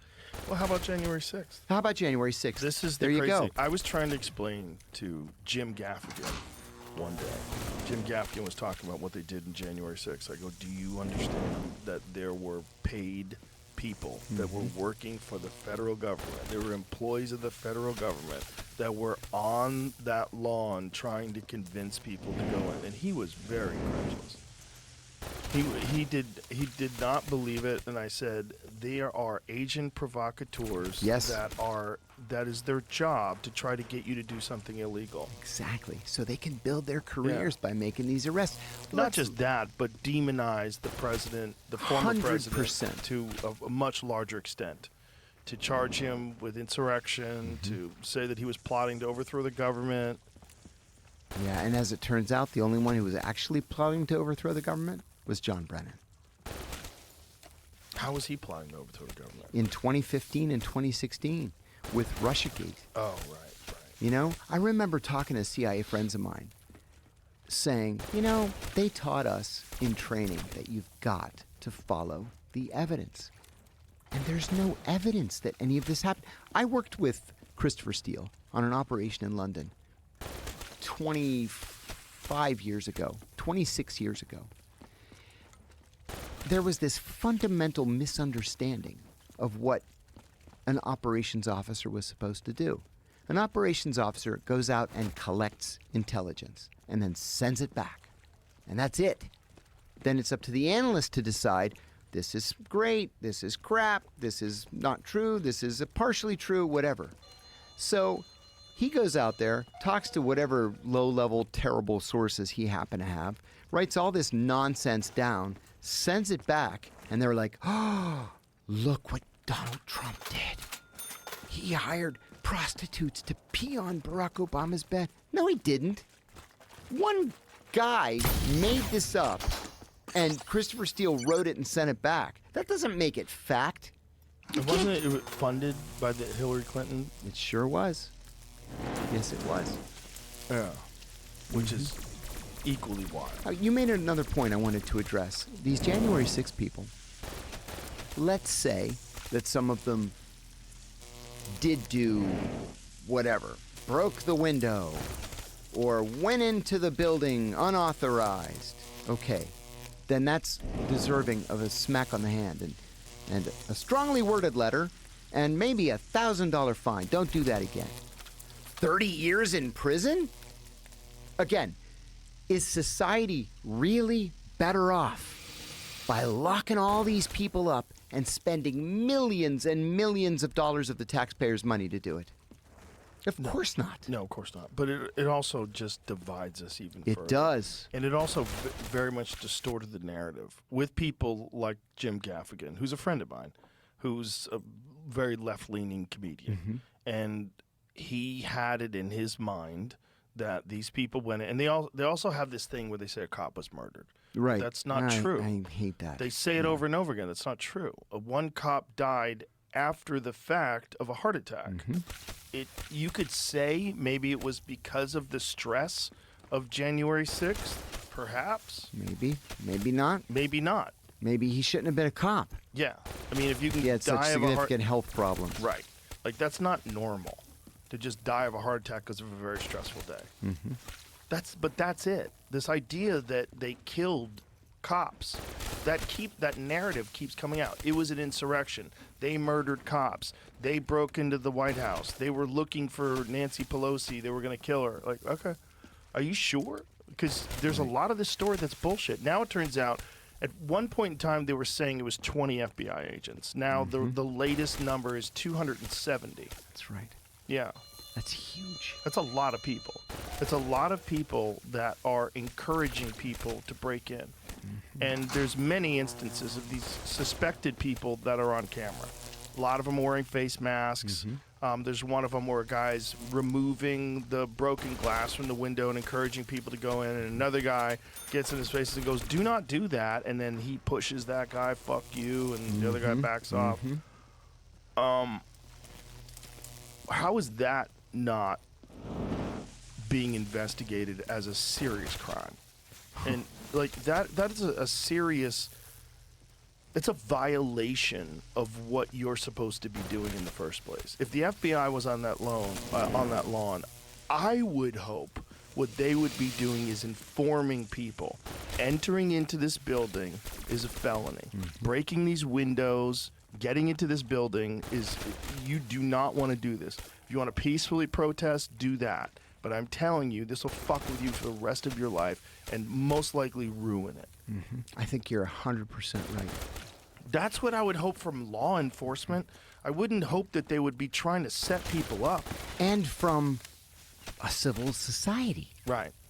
You know? Do we want to set people up to go to prison? We want to wreck families and wreck people's lives?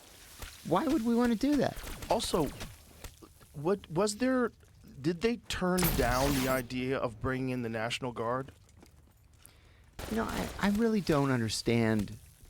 It appears, yes. It appears that that's exactly what happened. Also significantly deterred people from committing these crimes. That's right. That they were encouraged to do. I'll tell you, if I was at a demonstration and all of a sudden the National Guard showed up, I'd say, this isn't for me. Yeah. And I think most people would do that as well. I think you're right. It's crazy. It's just so gross that our legal system gets used against political opponents in that way, in such a devious and just a sinister way. Harry Truman once famously said, "If you want a friend in Washington, get a dog."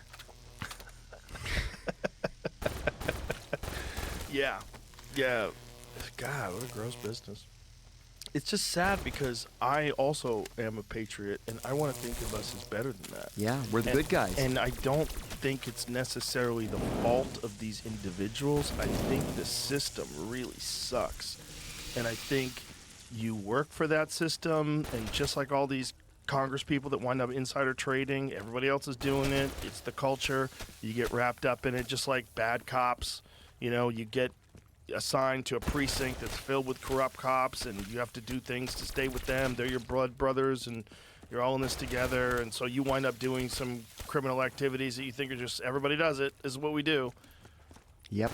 And you're an FBI agent. Well, we got to set this guy up. Okay, let's set him up. This is what we do. Hey, if he doesn't do it, he's not committing a crime. We got nothing on him. Okay. And then you just convince him to do it, and he's a fucking idiot. And so he does it, and he hits that cell phone, and now you're arresting him, and he's like, what? Yeah. And he's so dumb, he barely knows what happened. Mm-hmm.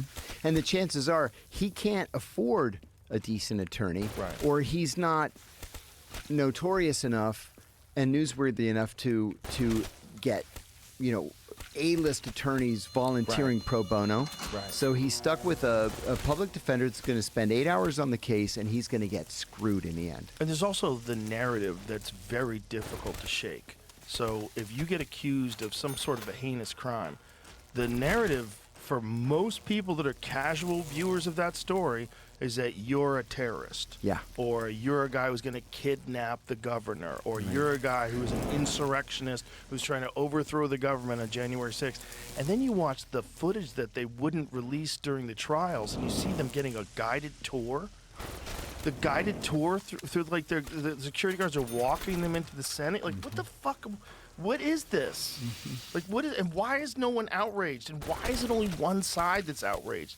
God, if I was a Democrat congressman or a senator, or if I was any sort of a politician on the other side, I'd be like, do you know how disgusting this is?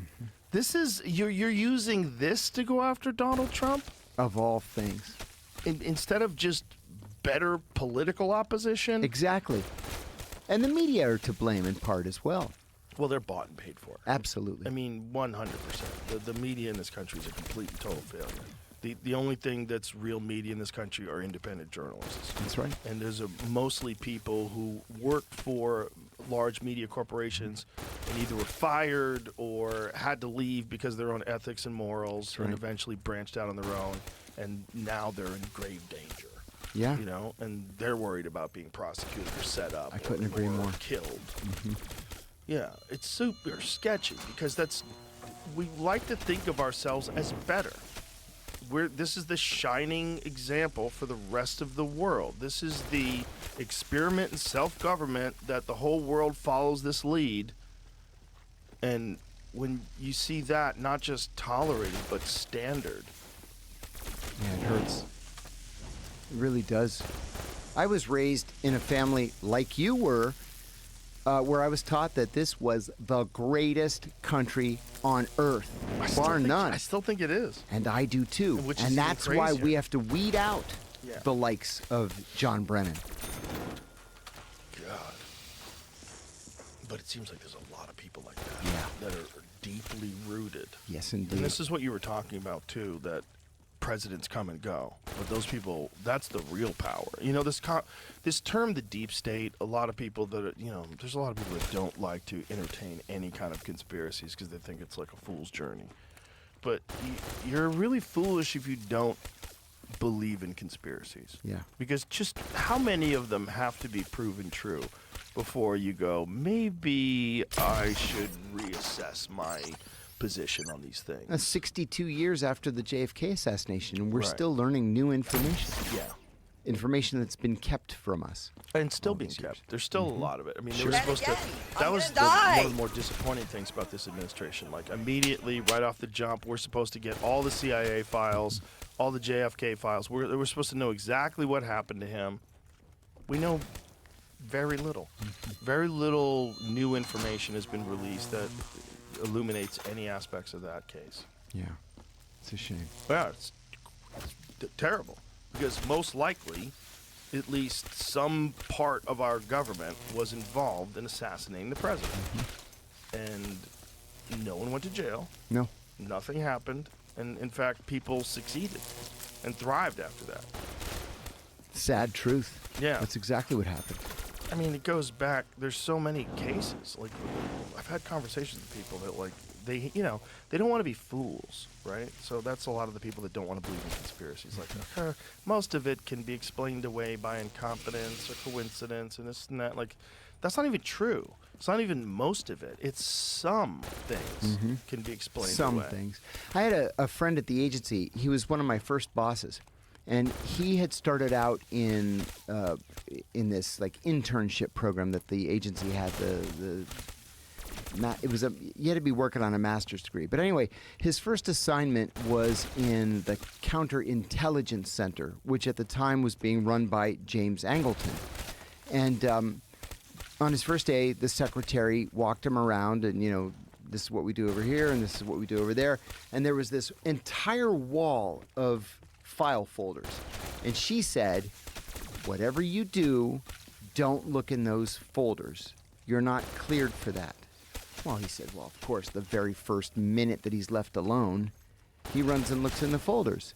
And he said every single one of those folders was on an American citizen.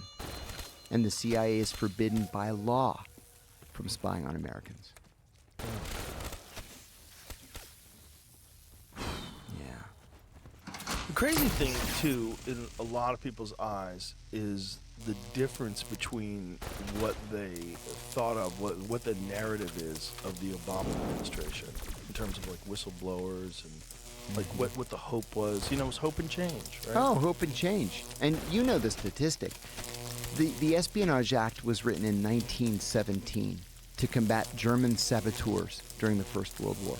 Between 1917 and 2009, 3 Americans were charged with espionage for speaking to the media. Under Barack Obama, 8 people were charged with espionage for speaking to the media. So he was the enemy of whistleblowers. Not only that, that was part of his campaign. Yeah. Part of his campaign Right. was protection of whistleblowers. Absolutely. In fact, it was in the Hope and Change website. Yeah, well, look at the Dashti Lely massacre that I mentioned earlier. It was part of his campaign to open an investigation of Dashti Lely. What happened was at Dashti Lely, Afghanistan, on November the 30th and December the 1st, 2001, 2,000 Taliban soldiers gave up en masse, right? And the Northern Alliance called us and said, what do we do with all these guys? We don't have room for them. So we told them, put them in trucks, take them out to the desert, and just hold them there until we can divide them up and send them to smaller jails all around the country. And if we have to, we can send some to Pakistan. But there were no air holes in the containers. There was no food. There was no water. And of the 2,000, 14 survived. And one of the 14 said that when they opened the trucks in the desert, the bodies fell out like sardines from a can. So Barack Obama said in 2008, if he's elected president, he's going to investigate this massacre and get to the bottom of it. And then there was nothing. So I said to John Kerry, I said, listen, this is part of the Obama campaign. Let me go to Afghanistan and investigate this thing. And so I went. And there are still bones just sticking out of the sand. There are clothes that have just been laying there in the desert all these years. All the bodies are still there, what's left of them. Really? Yeah, it's grisly. So I come back and I get a call from a kind of a prominent human rights activist. And he said he wanted to see me, but it had to be private. So we went to Johns Hopkins University. There was a classroom that wasn't being used. We met there and he said, listen, I have a witness who was 12 years old at the time, and he was hiding behind a rock, and he saw what happened when they opened the trucks and the bodies fell out. I said, okay. And he said, but what's new is he says that there were 2 men there wearing blue jeans and black t-shirts, and they were speaking English. I said, okay, that's all I need. So I wrote a letter to the agency, and I asked, for clarification, were any CIA personnel on site at the box-up or at the location where the trucks were opened? And I had it auto-penned John Kerry, chairman. 6 weeks later, a colleague comes into my office and he says, hey, you got a response from the agency to your letter. I said, I didn't see any response from the agency. I just checked my mail an hour ago. And he said, they classified it top secret. It's down in the vault. I said, top secret? I said, well, what did it say? And he says, it says, go fuck yourself. I said, great. That's how they want to play it. So I went to Kerry, and Kerry says, we're stirring up a hornet's nest here, and I think we should just let this fade into history. And I was like, again? Because you want so badly to be Secretary of State. Again. God, what a gross business. It's awful. Hideous. What is it like for you on the outside now, watching what's going on in the world? There are some places that I'm optimistic about.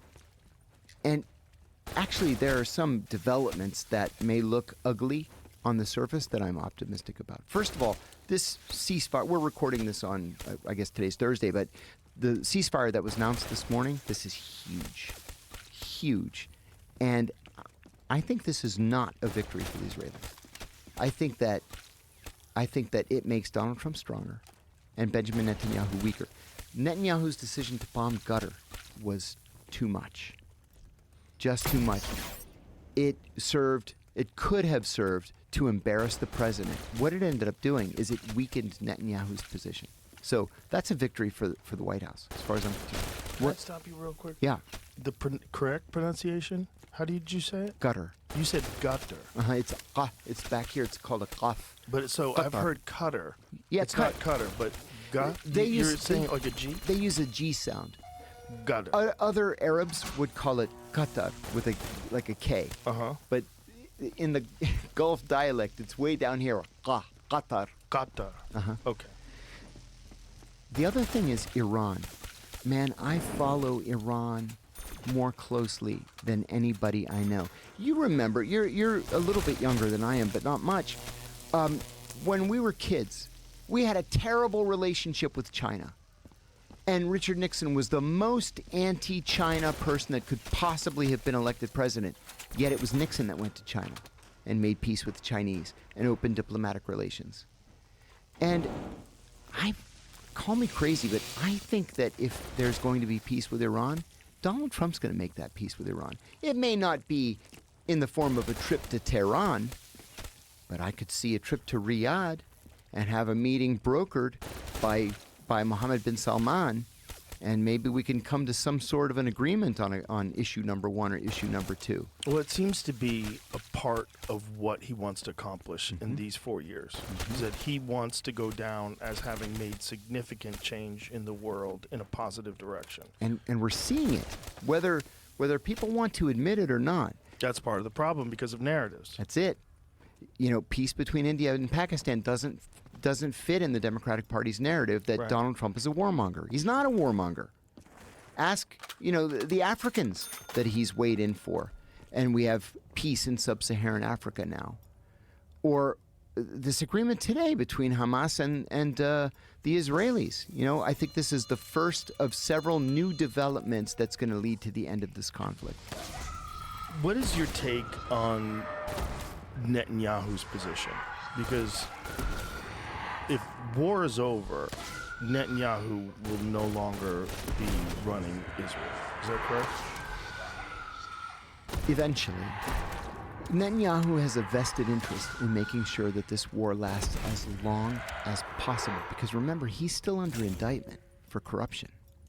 Also, one thing that most Americans don't understand is the Israeli political system is such that it is literally impossible for any party to win a working majority in the Knesset.